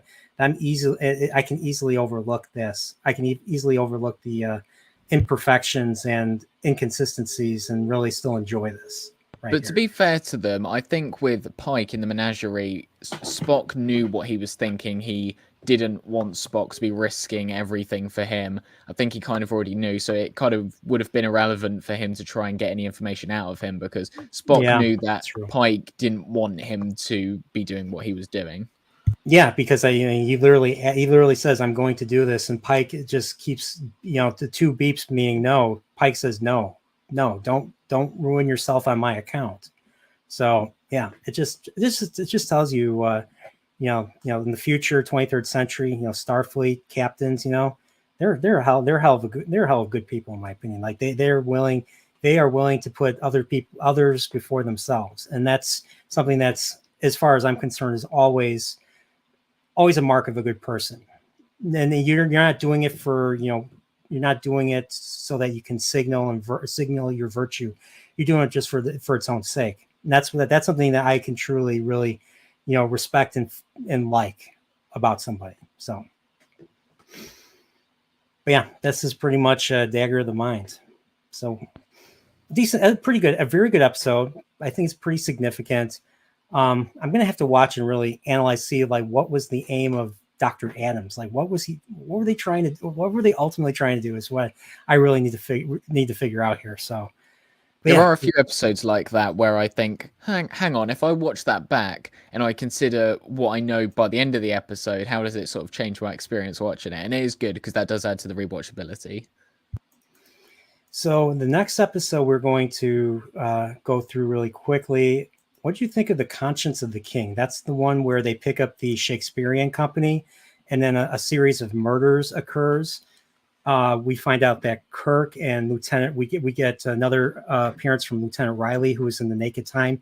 He's the one that locked himself in the engineering room and shut off the engines. And then we get that famous line, Scotty saying, "I got to have 13 minutes," and everything. I did really like this episode, and it was its kind of own Shakespearean episode with the plot and how it was crafted, because it's revealed by the end that it's actually the daughter of this person who's doing the killings, and that is that is very much what the Shakespearean stories were about. I will use this phrase, although it has been used to death in modern times, subverting expectations, because you would think that this big, this strong man who you'd known has done bad things, you'd expect him to be the mastermind behind everything. But it's actually the innocent-looking female person who's very adorable, cuddles up to everyone else. She's actually the one who's very sinister. Yeah, and she's the one that she finds out. So the big plot here is that this guy Anton Karidian, this actor right here on the left, he did not always go by the name of Anton Karidian. He actually went by the name, and this is a cheesy name, and the Simpsons have made the very great use of this name. His name is Kodos. He's called Kodos the Executioner. So he was basically a mass murderer who took out like half of a colony. He was governor of a colony. He took out half the colony because there was a food shortage, and there was no way to feed everybody. So he put half of the colony to death, painlessly, but still put them to death. And Kirk and Riley and another character in this episode were the last living eyewitnesses. And there were like 9 eyewitnesses originally, but they kept getting offed one by one for like over the course of like, I think a few years. And so Kirk and Riley are like the last 2. So they're like, and Spock figures out what's going on, and they're like, they're going to be targeted. So they had to, it gets pretty crazy. Like there was a great segment. There's a great segment where there's a phaser on overload in Kirk's quarters. And here Riley gets, let's just say, one of the issues with, having your food delivered to you is you don't know who touched it, or you don't know what might be in it. But, there always may be some sinister people out there out to get you, so, but that was that. I mean, that pretty much is Conscience of the King in the nutshell. It's like a whodunit, and it was a thriller-esque episode, and it was a lot of fun to watch. And I love like the once again I think it was, I don't know if it was Mullendore who composed the music, but the music of when they're ransacking the room trying to find the phaser on overload, because they're hearing the hum, but they don't know where it is, and they're scrambling to find it to get it off of the deck. And it was such a great buildup of a theme. I'd play it right now, but I don't think I have it. But once again, it's a really great theme. So, any final thoughts on this? Yeah, just looking at that food right now, I'm actually wondering what it would taste like. These like colored blocks. They're colored cubes, and I'm assuming that in the future nobody eats meat, so it'd be all that fake. It'd be all that fake plant-based crap that I refuse to eat. I'm sure it'd be very much, if you watch like Willy Wonka and the Chocolate Factory, and how certain foods look like sweets, but they've got like condensed like meat and vitamins and minerals in there. I suspect it'd be something like that. Okay, yeah, that makes sense. Yeah, I'm always curious, like, what that stuff actually is. Maybe they're sugar cubes. I don't know what they are, because you see the actors eat the stuff in a few episodes. So I'd have to research that. That's something interesting to find out. But yeah, that's Conscience of the King. Not a very important episode, but it's a very entertaining episode. And well, actually, no, I take that back. You learn quite a bit about Kirk. You kind of learn quite a bit about Kirk and his time on Tarsus. Was it 3 or Tarsus 4, which is the colony that Kodos was doing his stuff on. So, yeah, great episode. I would say as well, I think the one thing that is quite not disappointing, it's I don't really know how to describe it, but you have the woman, I don't really remember her name, the daughter. Lenore. And when Kirk and her are on the planet and they go out into the open, it kind of reminds me of The City on the Edge of Forever, where he instantly makes a connection with Edith Keeler, because she is very much like him. She very much is a forward thinker. She thinks of the future and how humanity can improve and stuff like that. And that's very much what Kirk is like. And then you have this woman here who is very much convincing him that she's the same. She is, she has hopes for the future and that sort of thing. And Kirk, you kind of feel sorry for him at the end when it's revealed what's actually happening, because he makes such a connection with her, because she feels like, well, she comes across to us as if she understands him and he understands her. And think, okay, these two are perfect for each other. But then when it's revealed at the end, you're like, oh no, because Kirk got his hopes up and they've just been trodden on. There's a great moment there. There's a great moment in this episode where she beams aboard, and Spock's like goes up to Kirk's like, "How did you know this woman was beaming aboard?" And then Kirk turns around and he smiles. And he says, "I'm the captain." That was a great moment that was a great moment for Kirk right there. So, but yeah, so the next episode that I want I think we have a couple more left. We have 1, 2, 3. We have 5 episodes left. So you're ready to run through these. Yeah, so the next one, round. Speed run. There you go. So the next one is the conscience, or not the, sorry, I already said that. The Galileo 7. That's the one where the Enterprise encounters a quasar-like phenomenon, the Murasaki 312 effect. I'm going to share my screen. Let me see if I can find it. And this quasar-like effect renders sensors are useless. So they send out a shuttlecraft so this is the green right here is the effect, and they're sending out this shuttlecraft. And this is the first episode where we see a shuttlecraft. So unlike Star Trek Discovery, where they showed like millions of drones and millions of shuttles and everything, and they had like a space battle with another starship that should never have happened. This episode really shows you the capabilities of the 23rd century, and don't let Star Trek Discovery tell you otherwise. Sorry, I had to kind of ruin this talk with talking New Trek, but so yeah. So here is that's the shuttlecraft Galileo right there, and Spock. This is Spock's first command. This is his first ever command of a mission by himself.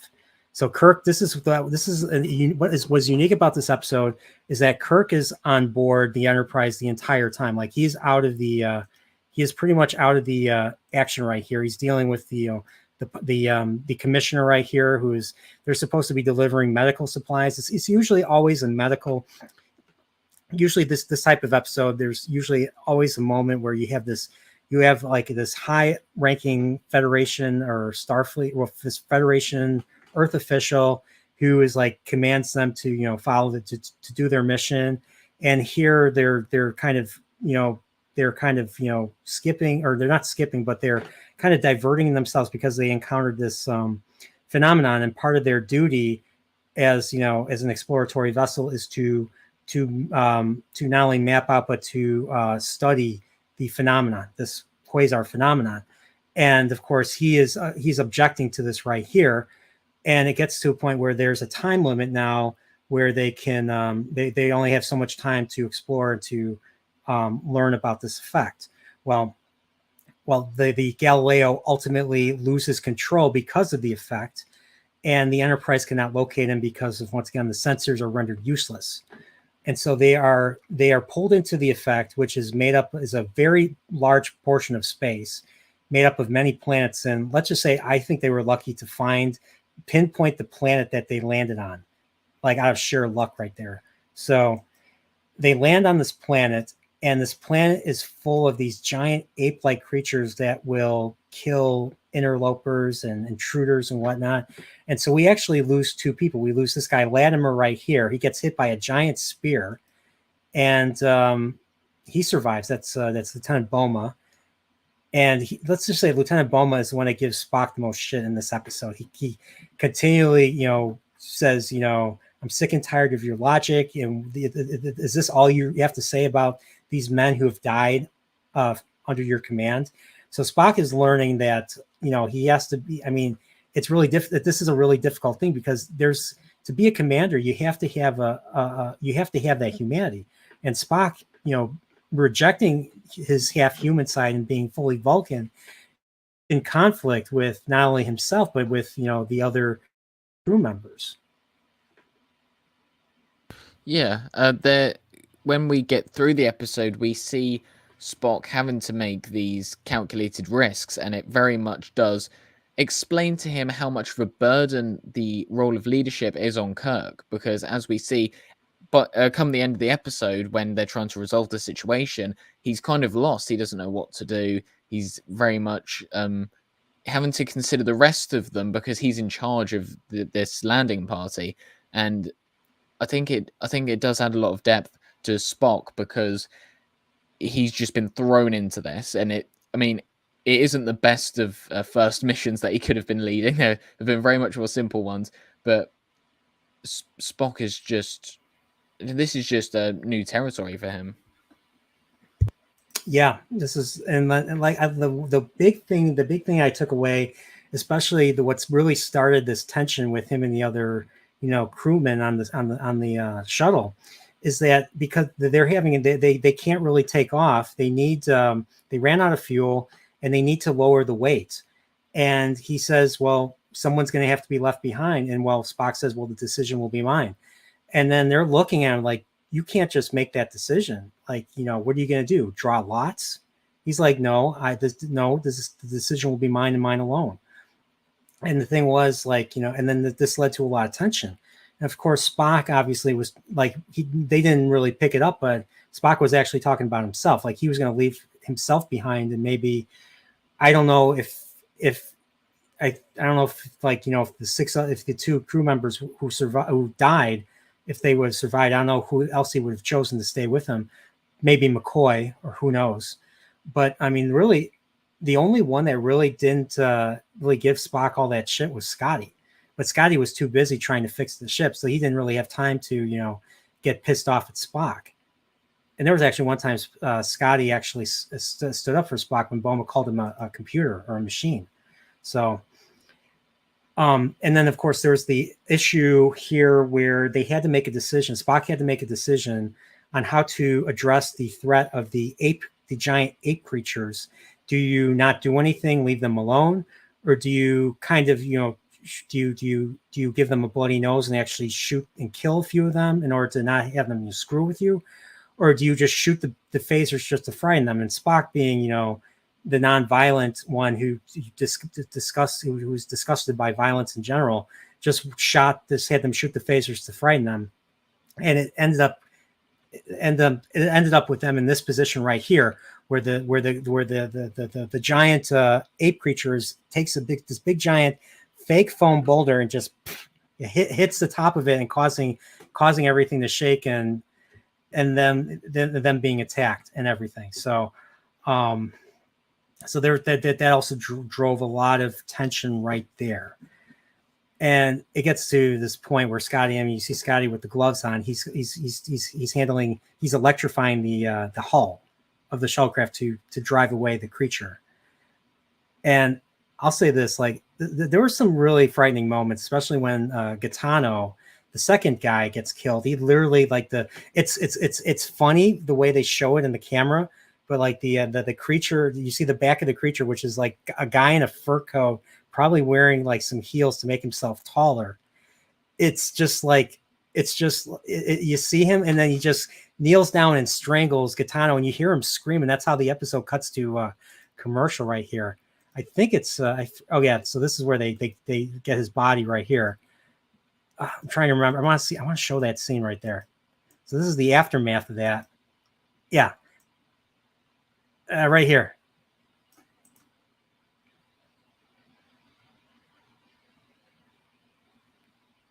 Come on, hurry up. Yeah, like that. What'd you think of that?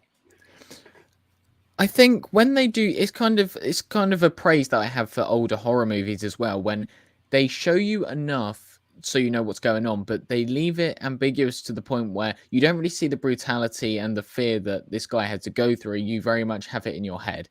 And I think that imagination and that element does help you to be able to feel for what these characters are going through and how this is the unknown and is very much fearful out there. And I think the last moment to take away from this episode, so they managed to get back into orbit. They drained. So Scotty has all the phasers drained. They are able to get back up into orbit, and it gets to a point where the Enterprise, where Kirk was ordered to leave. Kirk was ordered to leave orbit, and the thing is, Kirk decides to go at sublight speed, so they're going really slow. They're leaving the system at a very slow speed. and so they don't. So they're far enough away not to see the shuttlecraft orbiting the planet Taurus 2. The thing was, they couldn't. I don't think they had enough energy to break the orbit, so they were stuck in orbit.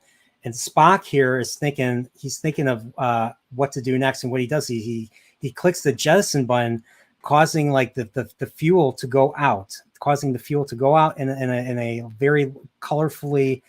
very colorful way to indicate that they're there. And he was taking a major gamble because they can only handle 2 orbits under that circumstance. And then after that, they go into the atmosphere and they burn up.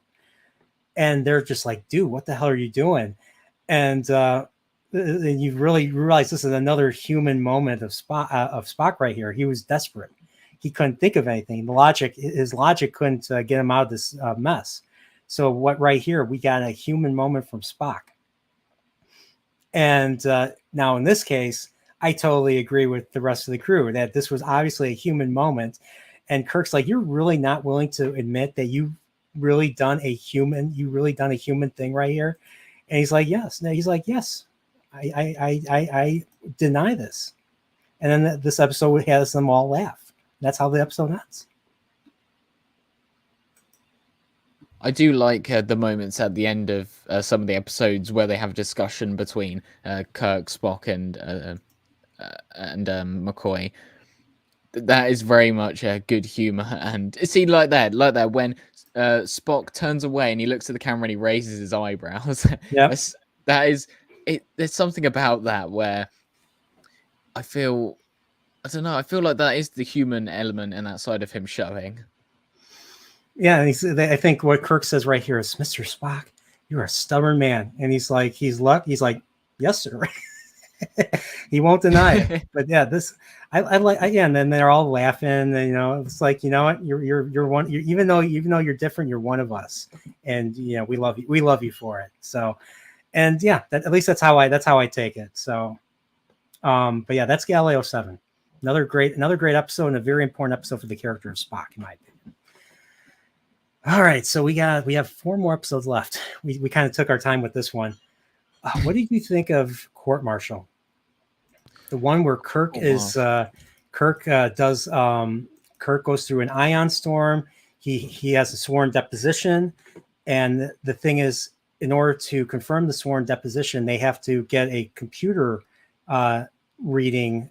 Or they have to have the computer confirm this. But in the case of this episode, the computer says something different from what Kirk says in his report. So instead of jettisoning, I forget exactly what it was, but something had to be jettisoned.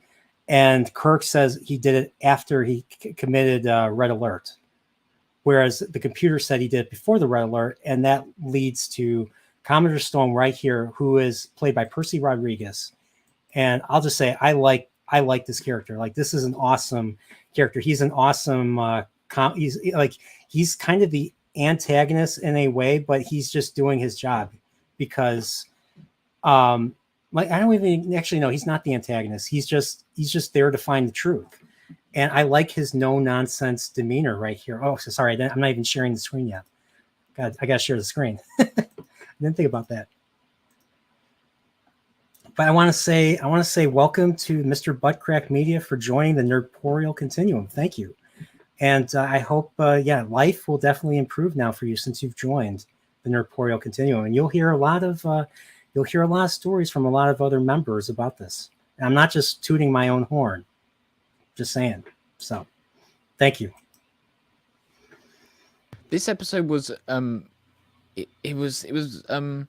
I don't even know if there's a word for it, but we've always considered Kirk to be the ultimate force of authority, and to see him having to answer to other people, and for him to have his entire role in jeopardy, really does make you fearful for the character, because this is Kirk's command, this is his ship, and this is kind of being robbed from him, and you really feel for him because you know how much he loves the ship and how much he loves the crew.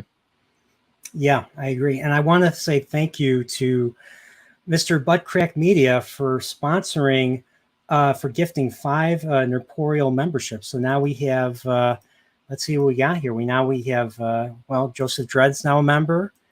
Eastatron Games, Prophet's son is a member again. Jaden Hamilton, Jill Wall of Dragons, and Broba Fett. Yeah. So yeah, and welcome back to the Continuum. Hopefully you guys will stick around after the gifted membership goes out. So sorry, I didn't mean to interrupt you. No, that's fine.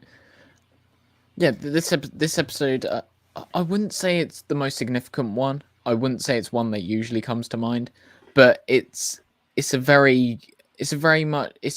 not really. I would say none of them are really action packed. It's all sort of secluded in one sort of location on the ship.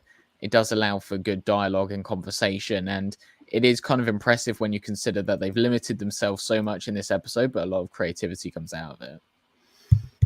Yeah, I just love the court martial aspect of this. I mean, like here they have the court martial on the base, and let's just say they have something similar or equivalent.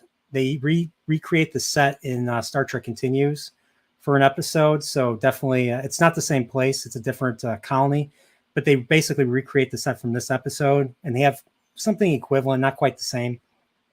They do have like a hearing and everything, but like throughout the episode, Kirk is just like struggling to build a case against, the computer, and it's almost impossible. And here's a point where Commodore Stone is basically saying, maybe you're just done. Maybe you're just washed up and done, Kirk. Just take a ground assignment, and we'll just sweep under the rug. And I love Kirk's response. Like this episode has Kirk at his most based. Like Kirk literally gets up right here, and he's like, "This is as far as you go, sir. Right? This perfect right here." He's like, "I intend to fight, and I intend to fight this. And if I have to go to prison, then so be it." And I just love this. This was like I said, this was Kirk at his most based. Do you agree? Yeah, you do see that anger come out. He's not having any of this. Kirk is usually someone who does follow. I mean, occasionally he's kind of a rebellious character, but most of the time he does follow the rules that are bestowed upon him. So to see someone in authority saying, because as I say, Kirk is usually at the top. So to see someone bossing him around, he just ain't having it. And you do love that sort of fierce side of him. Yeah. You get this again during the trial right here. So they're so this is Ariel Shaw. She is the prosecutor who is an old flame of Kirk's, and of course we also meet who else do we meet? We meet his defense, Samuel T. Cogley. This chap right here, Elisha Cook Jr.'s character. He kind of disappears at the end of the episode. He's not part of the final scene, but he's like right here. He's like saying, "Books, young man, books, thousands of books." He's like, you could just, use a simple computer bank and, you'll have all the files there. He's like, "Oh, I never use it." So I thought it kind of made me think of this a little bit. My Kindle, and how like I basically read everything from my Kindle now. Even though I do still have books. Like I still found my old Lord of the Rings that I talked about in my previous stream with the White Cloaks. But I like to read in the dark, and the Kindle allows me to read in the dark. So I can I could see the text and you have the light off and everything. So that's the only reason why. That's pretty much the main reason. But like you said, it just made me think of that with the whole, physical books versus, whatever's on a computer. Yeah, I don't think anything beats a nice, good physical book. I do love well, it may sound a bit weird, but when you get a new book and you just smell the fresh paper, there's just something about that. Yeah, that's true. That's true too. So, but I just loved the, I just loved how Kirk was trying to defend himself. There was a great moment where Kirk was like, I took every step. I did every procedure, and if I had to do this again, this is a great shot of him right here. I would. And then, of course, she shows the fake footage of the computer, because what we find out ultimately is the computer was kind of finagled with the guy who was supposedly killed during this ion storm. Why was he? Why? So what was his grudge against Kirk? Well, Kirk, the guy made a major mistake that could have, killed everyone on board a particular starship that they were both serving on, and Kirk logged in the error, and Kirk logged in the mistake, and because of that, this character Ben Finney resented Kirk for years. He was on the bottom of every promotion list, so he never could really follow up and become a captain himself. So that was something, making decisions like that, especially with a friend, if the friend feels betrayed, and there's a lot of resentment there. So you gotta unless you're friends with somebody who is really balanced, like a really balanced individual who can really fight off, the idea of resenting somebody for doing the right thing. It's a tricky subject. I mean, you hear people say never mix business with family. Well, I mean, it depends on, the people. It depends on the people that, you're around. I mean, if they're strong enough to be able to handle that, you can do it. If they're not, then you got to go by the rules. I don't know what you think of that. Yeah, it does very much add a new perspective to the little man. We're always looking at the major players on the Enterprise, and with the reveal at the end, you do kind of see how disobeying the rules isn't necessarily a bad thing. You do need to sort of be your own boss sometimes. As I say, Kirk is the leader of the Enterprise, so he does run his ship a certain way, but you do have to consider it from everyone else's perspective. And there are some other episodes in the future, particularly one in season 2, where you do see it from the perspective of someone who's very low ranking in terms of the crew on the Enterprise. And again, it's looking at the impacts of a captain and what they do on the crew. What episode was this again? Do you remember? This was no, I don't. I'll search through it. You said from the point of view of a lower ranked officer. Yes, there is one. I can't remember it for the life of me. And you said this was season 2. I think this was they go to a planet and there's a mysterious cloud, and it's and then there's people are hesitating to shoot at it, and yeah, you're talking obsession. This is another Kirk centric episode where he hesitated to kill the cloud vampire creature, and it killed a bunch of people. Yeah, I know exactly. Yeah, and you meet Ensign. I think it's Ensign Garavik. So he's the son of the captain who was killed during Kirk's mission. Kirk's mission when he was younger. So, and then he is hesitating to shoot, and then Kirk takes action upon him, and Kirk has to come to realize that he was in that exact same position and he should be more empathetic, because he needs to understand that these people are human as well. They make errors, and we and the crew always understand when he does, and we always end up forgiving him. So he needs to do that as well. And the other thing to take away is that, cloud creatures, that feast on human blood, they hate Vulcan blood, but they feast on human blood. They're evil and they must be destroyed. Remember that. Going back to, once again, Court Martial, great episode. Very fun to watch. But you're seeing Kirk at his absolute best here. Best moments, in my opinion. So I think we have 3 episodes left. So the next one is Arena. I'm sure you remember Arena, right? That episode is iconic. Even non-Trek fans have seen that before, or have seen, at least seen a character from that episode. Yeah, because of a certain type of character that's introduced that is used a lot more further on in the franchise. Yeah, especially in New Trek, because they just love to bring creatures from the original series back and misuse them. So who do they bring into us? This dude. Wait, let me see. We get the Gorn. The Gorn is who they bring into. So this is the episode with the Gorn. I feel like this was an episode which, when they created, they kind of thought it'd be a sort of throwaway filler episode, but since, because of the impact it's had, looking back on it, it's much more significant. It's very significant. This is a beautifully. To me, this is a beautiful episode. This is an episode that could have gone in a very different direction, especially if certain creators or certain people who are running certain franchises now had control of it back then. This episode would have been totally different. Just the idea that Kirk shows mercy to an enemy that would have surely destroyed him is quite telling, and just tells you how different a series like Star Trek is in the grander scheme of most television even back then, but even compared to now. Like he had the chance to he built the cannon.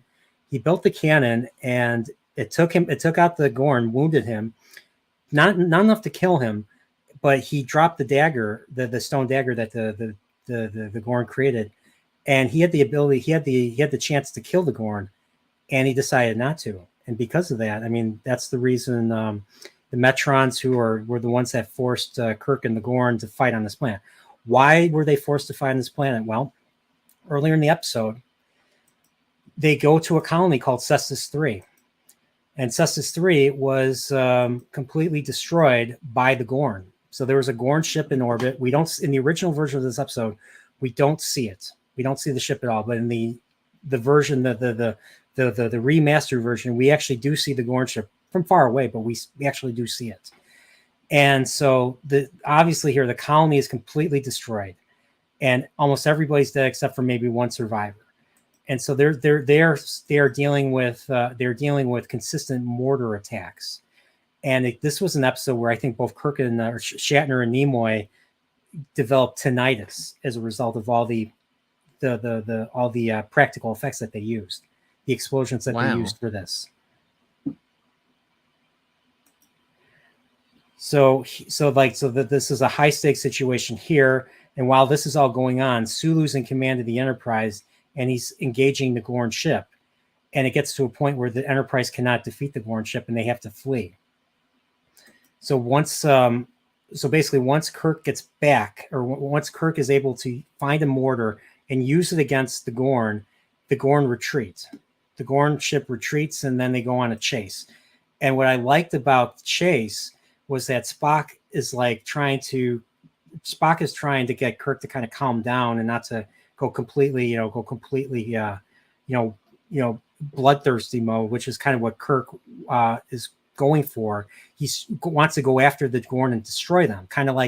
This is kind of like a callback once again to Balance of Terror, where they go after the Romulan ship and they have to take it out before the Romulans can report back to their planet to say, oh, the humans, the Earthlings, the humans are ripe for the taking because they're weak and we can conquer them. So that this is kind of the same idea right here. And Spock is just like, we don't know much about this race. We don't know what their motivations are. And Kirk's like, doesn't matter. Like a crime has been committed and this cannot go unpunished. And so, we get the famous, this is no drill. This is no drill from Kirk. And there's a lot of tension just leading into the fight. Like there's a point where Kirk is like saying, let's go to warp 7. Well, warp 7 is dangerous. Well, they match the speed, so let's go to warp 8. And you hear the musical cue, and everybody's looking at him like, "What the hell are you doing, Kirk?" I like that. I just like that. And then the Metrons, they get into the solar system. The Metrons come in, they put a stop to the pursuit, and then that's where the fight with the Gorn and Kirk happens, right here. Great episode all around, my opinion. Yeah, and the fight scenes in particular, we've seen fight scenes before, but this one was very extended, and you did feel like what is going to happen. That you have these two beings who are very, very strong, and very slow. I thought it was amazing. I did too. It's fun, but it's so funny how slow the Gorn is compared to Kirk. But the Gorn is just so indestructible. Like he drops a bolt literally at like a 2-ton boulder at like regular gravity, and it doesn't kill him. He tries to I forget what else he tries to do, but like nothing. Like he throws a boulder or he throws like a rock at the Gorn, hits him in the face, and it doesn't do anything. It's like nothing It's like, what? There's like nothing physical can face this creature. And I think that's what makes it scary as well. Usually, the most scariest of creatures are the ones that move very slowly. So you think, oh, it's fine, you know, it'll take them ages to catch up with me, but nothing you do will be able to stop them. Yeah, I mean, and this is terrifying. This is still, I don't like the redesigns of the Gorn that they've been doing lately, especially with the CGI. But I like this is terrifying. And for me, I was lucky enough. I actually got an autograph of the actor who was in the suit for this episode. I don't know if he's still with us. This was a couple of years ago, but yeah, this was it was great meeting him. He was elderly. He was like, I think he was 90 years old at this point. It's crazy. Like a lot. I mean, we're running out of time. Like these original, actors who were in this show are, I mean, we're losing them, and it's. If you see them at a convention, go and talk to them, get their autograph, hear their story. I mean, it's like because they're not going to. I mean, give it a few years. All of them, everyone who was involved with this series is going to be gone. I don't mean to sound morose, but I mean it's true. I mean everybody, Yeah, the production people. Reality. Yeah. But once again, I love this episode. I feel this is very Star Trek, and what New Trek has done with the Gorn and what they've been doing in general with their grimdark approach to this is just disgusting, in my opinion. And believe it or not, I'm going to bring this up. I'm actually going to watch the next season of Picard. I don't know if have you heard much about how some people have said Picard season 3 is good? Have you been paying attention to that at all? Yeah, I did see Robert Meyer Burnett talking about, because he got to see it early, and I've heard that he was very much hateful towards the first 2 seasons, but even he said that this is very much return to form.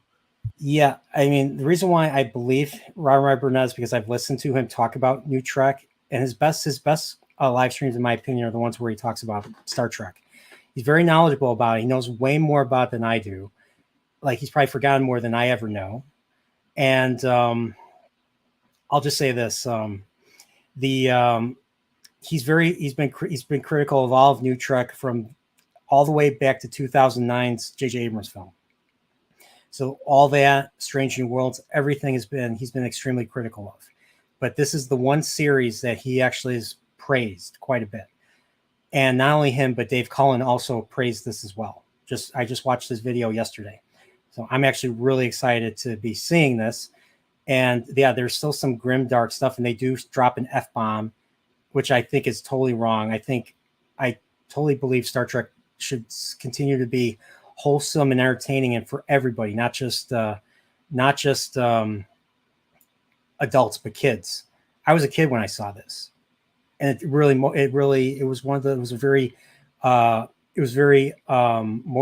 was very inspiring to me as a kid. It just made me see the good in people. Yeah, that is what makes Star Trek Star Trek. It is that hopeful vision for the future, this future that we have beaten these problems that we have today that are very small in the grand scheme of things. And that is very much what Star Trek is. To have it very doom and gloom, I can understand how that would disappoint a lot of people. Yeah, and by the way, I got a new subscriber. Thanks for subscribing, the Command Dude. And you know what? I have a video that I kind of want to play for you. So welcome to the Nerdporial family, as someone would say. So here's a message from a young Mike Ehrmantraut. I swear, if you ever show your face out there again, I won't. Ever. I promise you. Oh. Welcome. I don't know if you've ever seen that. That's from the movie Beverly Hills Cop. I have heard many good things about that. I will have to check it out. That is a great 80s movie. That's a future retrospective I want to do eventually. But yeah. Thanks for subscribing. Thank you guys for thanks. I want to thank all the new members for joining too. So yeah, this is Arena in a nutshell. So here, so we got 2 more episodes left. You ready? Ready to plow through this? Yep. Next one is the alternative factor. This is the one where they go to a planet, and all of a sudden, the entire universe kind of blinks or winks out of existence briefly, and they experience it. And they use a very interesting little effect to kind of show this to the audience. And well, we find out what the reason is. We find out that there's an individual. All right, here I got a perfect image of how they basically overlaid it with like a galaxy or some. I don't know even know how to describe it, but let me share my screen right here. Right here. So this is the winking out effect that they show, and we find out the reason that this is happening is the reason why this is happening is because an individual on the planet that they're at right now has this little ship that allows him to go between our matter universe to an antimatter universe. And the thing is, when you mix matter and antimatter, when you combine them, they cancel each other out. Or in this case, both both universes will cease to exist. So this was the first time we're dealing with with a parallel universe or a parallel reality, whatever you want to call it. Another idea they borrowed from the Twilight Zone, and of course, the more popular episode that deals with this, and I'm sure you've watched it. I'm pretty sure I'm curious what your take on it is the episode Mirror Mirror, where they go into the universe and there's the Terran Empire, and you meet the Spock with the beard and all that. I think that episode is I think it's one of the, and I don't mean to sound hyperbolic when I say this, but I think that is one of the most influential episodes of TV of all time, because it very much started the trope of alternative universes with evil versions, and they usually have like mustaches or beards that go along with that. So I think I did massively love that episode, and it does just go to show, again, when we were talking about certain episodes, how this could have been what actually happened in the prime timeline, but it's the choices that you make are able to change things around. And I loved that. And I think I'm always a lover of these alternative timeline episodes. I think it's really funny to see familiar characters and put them into these different roles. And again, Spock he is very much different, but in many ways he's exactly the same. It's just his logic is twisted more to one side. Yeah, that's true. So this is the individual I'm talking about who quote unquote owns the ship that's on the planet. So let me see if I can find a representation of that ship on the planet. I think they go, yeah. So they find this guy's name is Lazarus, and he falls down quite a bit in this episode, and then he just gets up and is okay. But this is the ship that I'm talking about. You got this wacky looking ship right here. And he's the owner, or you think he's the owner, but you find out actually that there's two of him. And they, one is normal, composed, collected and everything. And the other one's fucking batshit crazy insane and calls, the other a murdering, hideous monster who needs to be destroyed at all costs. So it gets to a point where the one that wants to kill this murdering monster is trying to access this universe, because just the idea of having having a counterpart in another universe made him crazy in the first place, and he wants to rectify that. And so they're right now, what you're seeing here is they're in a corridor. There's like a little corridor. So imagine my fists are two universes right here. There's a little corridor in between that connects them both, and that's what the time shipper, that ship on the planet, is supposed to do. And they need dilithium crystals in order to create this. The thing is, how the episode ultimately concludes itself, and this is when Kirk meets the other more normal Lazarus right here. This guy right here. This guy basically tells him to destroy the ship. Destroy the ship, and you're going to have to trap us in the corridor forever. So they're stuck in that corridor. Him and his counterpart are at each other's throats for eternity in that corridor. And that's basically how the episode ends. And you think how messed up that is. If you're forced to be you're forced to be in this enclosed space forever with a madman, someone who wants to kill you constantly throughout the thing. And I guess you can't die in this corridor. I don't. The episode doesn't quite explain that. But it's just, you think about it, it's just messed up. So Yeah. they're stuck in this form forever. It is a very tragic thing to think about. It really is this. It's a terrible fate, definitely. Yeah, it is, and this is actually one of this episode and Mary were the two episodes that a lot of people have been pretty negative about. I mean, there's some inconsistencies with the actor. Like he was wearing a fake mustache and a fake beard, if you can tell. There was actually a few shots where you literally see like the mustache or the beard kind of like wasn't there. You only saw like little whiskers in like maybe a shot or two. So there was that issue. And then like the thing was this actor was a last minute replacement. Drew Barrymore's father was originally supposed to play Lazarus in this episode, but he didn't show up. So they hired him and brought him on board right away because they had a shooting schedule that they needed to maintain.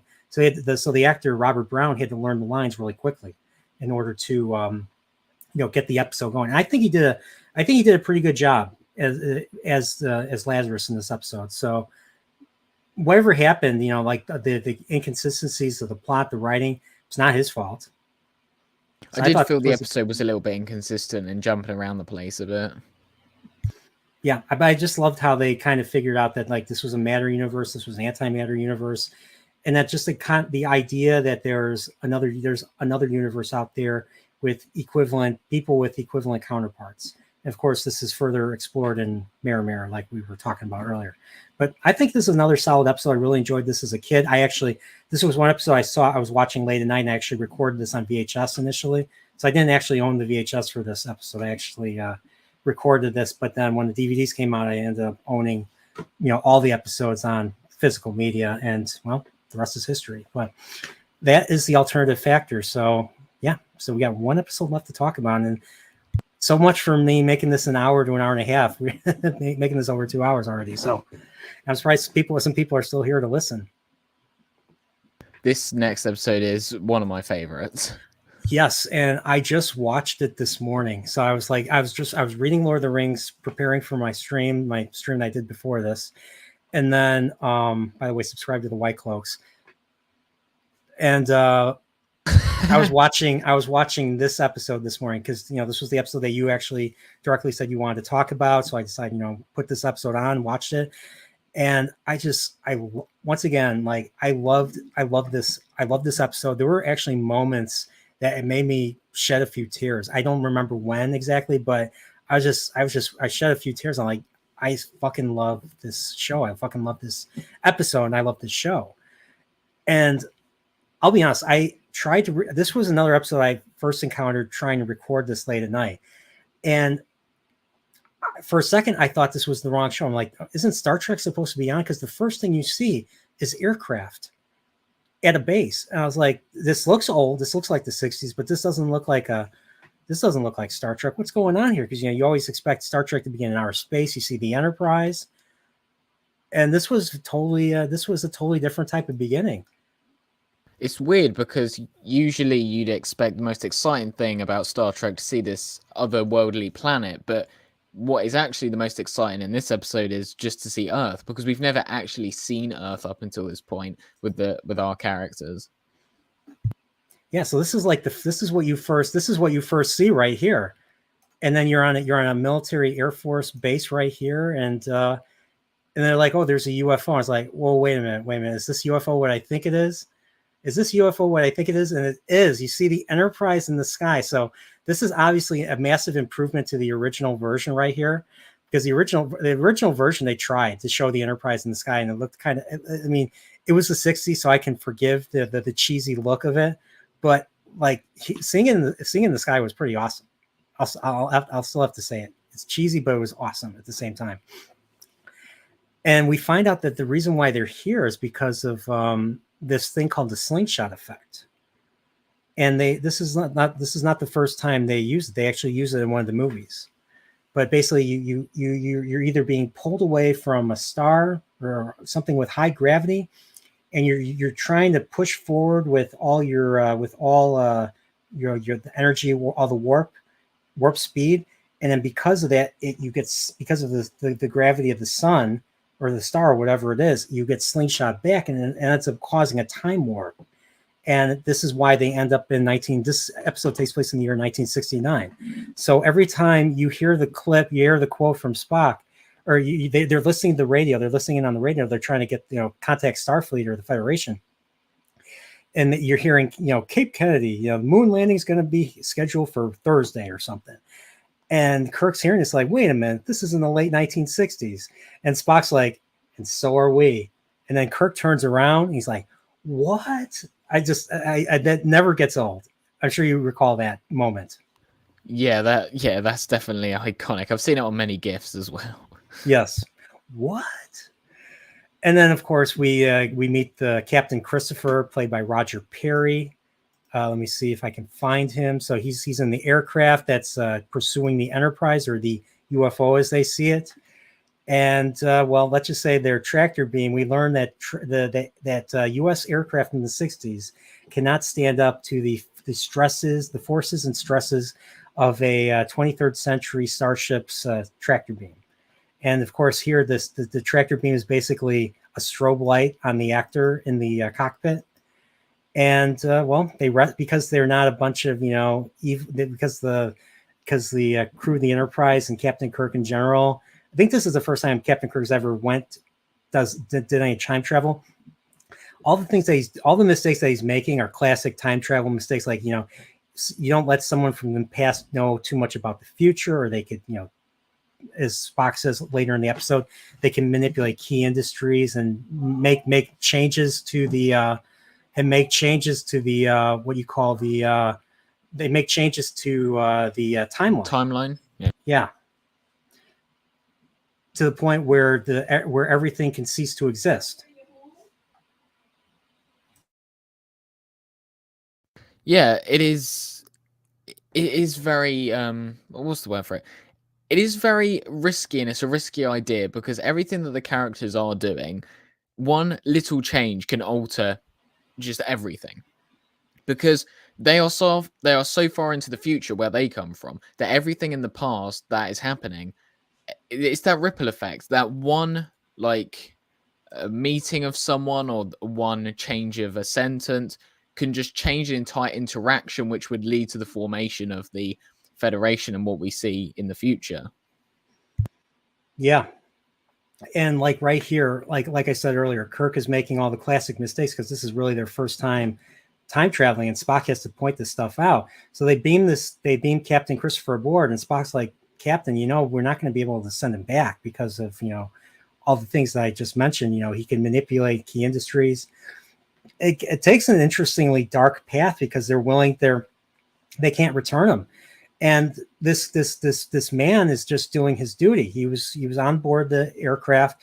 He was taking pictures and recording what he's seeing of the Enterprise or the UFO. He's doing his duty. And when they send him back, his duty would be to report what he's seen. I mean, it's standard practice for any military. I've never been in the military, but I know a lot of people in this space are in the military, and a few people that I stream with are actively in the military right now. But so right here, they can't send him back because of what his duty entails, and they understand this because as much as Roddenberry doesn't want to admit it, I mean, Starship Enterprise, Starfleet is pretty much military. I mean, they do exploratory work, but they're also military in the event that they still have chain of command, they have structure, and you're out there in the unknown, you're out there in space, and space is vastly more hazardous than being on the sea or being in enemy territory on Earth. Any slight thing can go wrong, everybody's dead.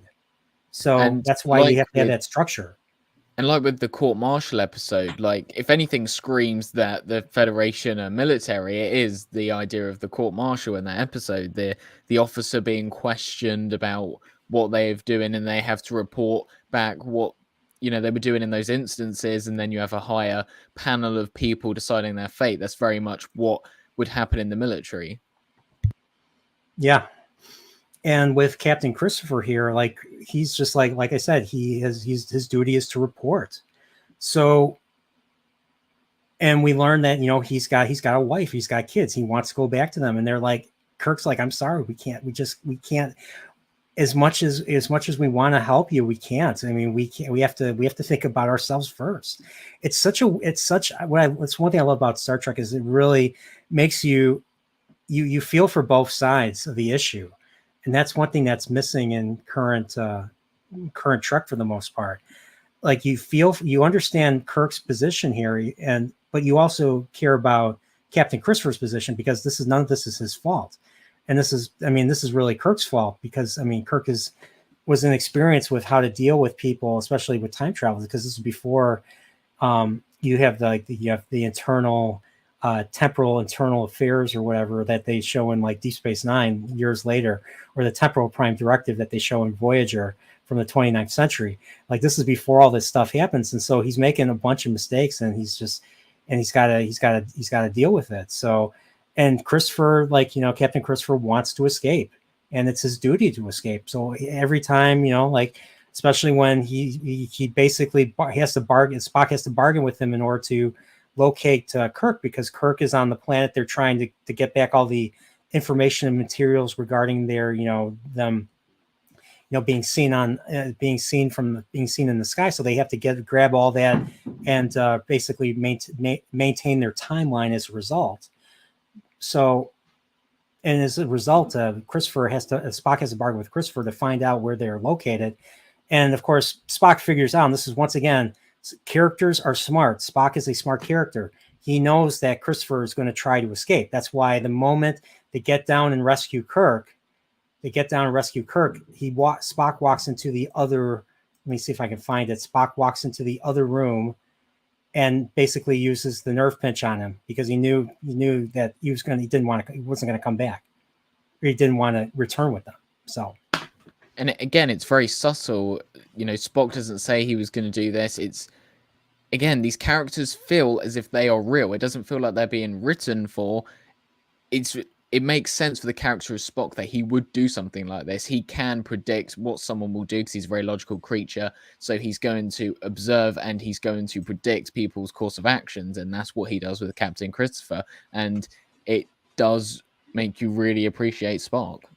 And of course, if you look at that grin on Christopher's face in this scene right here, he's up to something. He's up to something. And Spock just Spock does not. He holds his cards close. And he's like, I do believe you, but he's like right here only to a certain point. So Spock's like, I know you're going to do something without saying it. Like, I like how they say stuff without saying it. And that's why this, once again, this episode, I think Star Trek's really great with subtext, especially especially this first season of the original series. Yeah, definitely. But yeah, the one thing I didn't quite understand was how they managed to return them. So they went back in time, and then they beamed them into themselves. This was a weird part of the episode I still don't quite understand to this day. Yeah, there is a lot of conveniences, like when they go into the future and they are what's the word? They're fast forwarding into the timeline to try and get back to where they originally were prior to the event, which caused them to go to the past. But again, is it really believable that they're fast forwarding like hundreds of years into the future, and then they stop at the exact point? That's a little nitpick. It's not a major problem. It's, people who really want to get down in the details with it would kind of find that a bit irritating, I think. So something like this right here, where they go into that very same point, and then they just beam them into themselves. I'm like, what is this? Like, yeah, I don't get this. Maybe someone can explain this to me one day. But yeah, it's just it was a convenience. But I'm willing to forgive that. Whatever. This was their first time travel episode. It was still pretty solid. I liked the messaging. I liked the character of Captain Christopher. I liked the whimsical moment with the guard in the transporter room. Like he accidentally hits the emergency beam out, and they beam him aboard. But they instead of telling him anything, they tell him nothing, and he's just like completely frozen in the transporter room and everything. You know what I'm talking about, right? The guard, completely clueless. You see, this dude right here, And of course, you have Lieutenant Kyle here. So it's like, "Are you hungry?" And he just puts the little floppy into the wall, and voila, you have chicken soup there, and everything. It's like delivered right away.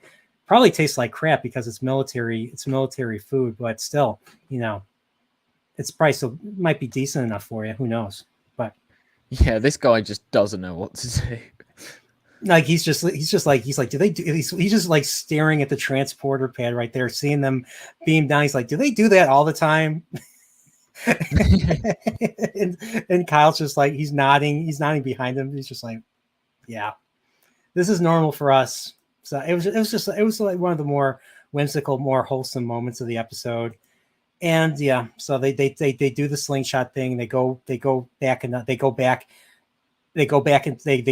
the future. And the last really moment is when they have to break. I didn't even know a starship could break, but apparently they can break, and the stresses of breaking could possibly damage the ship, and that's why they had all that drama right there. But they get back to the future. Starfleet's calling them, and it's just another day.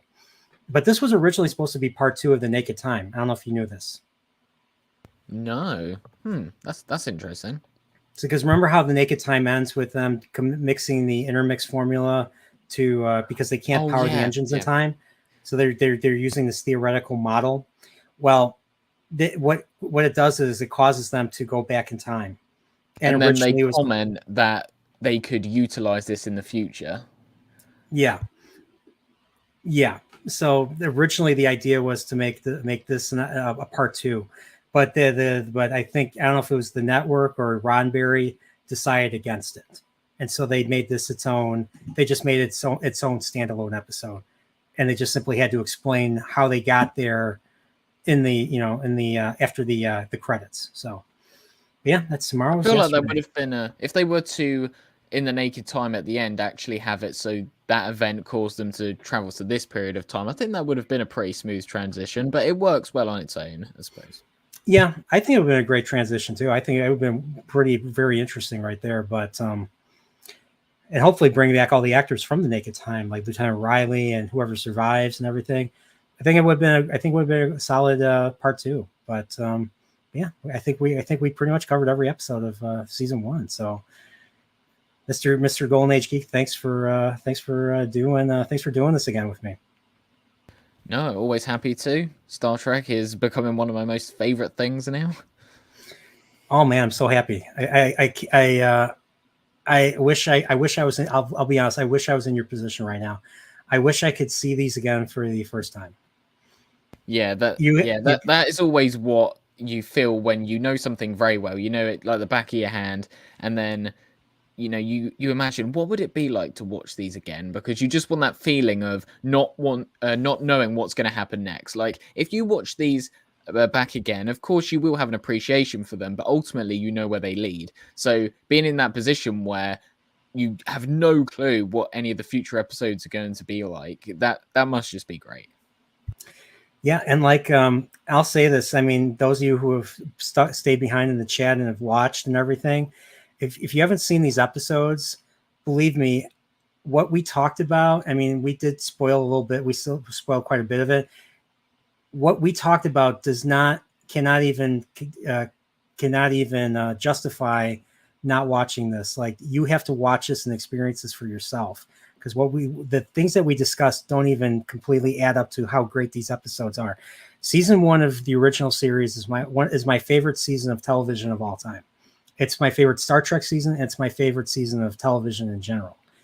And I mean, there's a lot of shows I really like. I love season 5 of 24. I love season 3 of Next Generation, season 4 of Enterprise, season 4 of Voyager, season 5 and season 6 of Deep Space Nine. There's a lot of great seasons. There's a lot of good season 4s out there, I'll say this, but Babylon 5, season 3 too. But season 1 of the original series is something that I want to watch till the day I die. I don't want to sound morose, but if I had to leave, if I had to go somewhere and be alone for the remainder of life, or maybe existence in general, or if I had to take something, if I was given the chance of eternal life and I could only take one thing with me, one television season with me, I would take season 1 of the original series. That's how much I really like this series. And the reason that we can't really do it justice is because, as we were explaining, modern writing always provides you with the answers, it tells you what to think, but we've had many discussions in this stream alone of taking different things from a scene or what a character has said. We have different interpretations of it, so it will mean something to you, and that's why it will be special, because it will resonate with you in a way that doesn't with us, or in a different way. Absolutely. And just in rewatching these episodes, there's always something different to take away from a scene or from a moment. The less, I personally feel, the less that is said is more beneficial than just saying. Showing and not telling is, I think, a much better way of telling a story, especially for a visual medium like television. Now everything is told to you, and I don't like it. I don't like it. It's boring, and it makes shows not rewatchable, in my opinion. Yeah, I totally agree with that point. So, yeah, so that's my spiel. So, sir, have you got anything you want to promote? Anything you're working on? Any projects? What's going on? Yes, so I have a YouTube channel, same as my name on here, Golden Age Geek. I am currently off work this week, so I am going to be just grinding out loads of videos, lots of things to discuss, and yeah, I'll always be working on things, so check me out over there, and I'm aiming for a video a day, so there will always be something there. I am having again, we discussed this last stream. I was going to be engaging in a Geeks and Gamers stream where, similar to this type of stream, I was going to be talking to someone from Geeks and Gamers who's been watching Doctor Who for the first time, because Doctor Who is my favorite franchise. That has been delayed many times, so hopefully this Wednesday. If not, it will keep being rescheduled to the next Wednesday, but hopefully that will happen eventually. I'm sorry I have to ask this. What's the name of your channel? Same as my username on here, Golden Age Geek. All right, I'll add the link to. I will add the link to. Let me see. Golden. Is it all one word, or is that? Yeah, one word. And I don't know if anyone's picked up on this or in the chat or yourself, but my avatar that I've chosen, I only have this recently, and if you see, it's actually of it's Star Trek inspired. I put my face into an AI generator, and I tried to turn myself into a Vulcan, and it did that, and I was really proud with the result. Yeah, I just put your name in the search, and the first thing I found was my stream. So I'm trying to find yours. Trying to look up yours right now. I'm not finding it on YouTube. Wow, the YouTube gods are censoring me. Help! Yeah, I put down Golden Age Geek, and the first thing I find is my channel, of all things. Oh. Well, if you type in the URL box, youtube.com/@goldenagegeek, it should come up. All right, youtube.com/@ Yeah. Golden Age Geek. Is it one word? Yeah. Okay. All right, there you are. Oh, you got a new subscriber. Won't say who. It's a mystery. And I will add it here to the chat. So everybody, subscribe to the Golden Age Geek. And hey, if you ever, if you ever cover Star Trek, I'd love to talk about it further with you. I think what I may do is compile all of our thoughts and discussions from these streams and make it into a very short video, doing like a Star Trek Season 1 retrospective, that sort of thing. Because I'm going to continue to cover this, because I'm on this journey of watching Star Trek for the first time. Of course, after the original series, I got the original series movies, Next Generation, etc. So this is a journey which I'm going to be on for the next few years at the very least. So I'm excited for this. Don't forget, Star Trek Continues. Watch that after the original series, and then watch the movies. Definitely. All right. Well, everybody, thanks for watching this. Subscribe. Once again, subscribe to the Golden Age Geek. And if you haven't subscribed to Nerdporeal Lifeform, he's actually nicer than I let on. So yeah, definitely subscribe to Nerdporeal. He's better than he looks. I'll say that. So other than that, everybody, take care. And the wings of Nerdporeals carry you to the next Trekporeal stream. And as a result, if you haven't been here, I'm going to re-show the opening, and then I'm going to show the outro, and that should be it. So everybody, have a good one. Bye, everyone.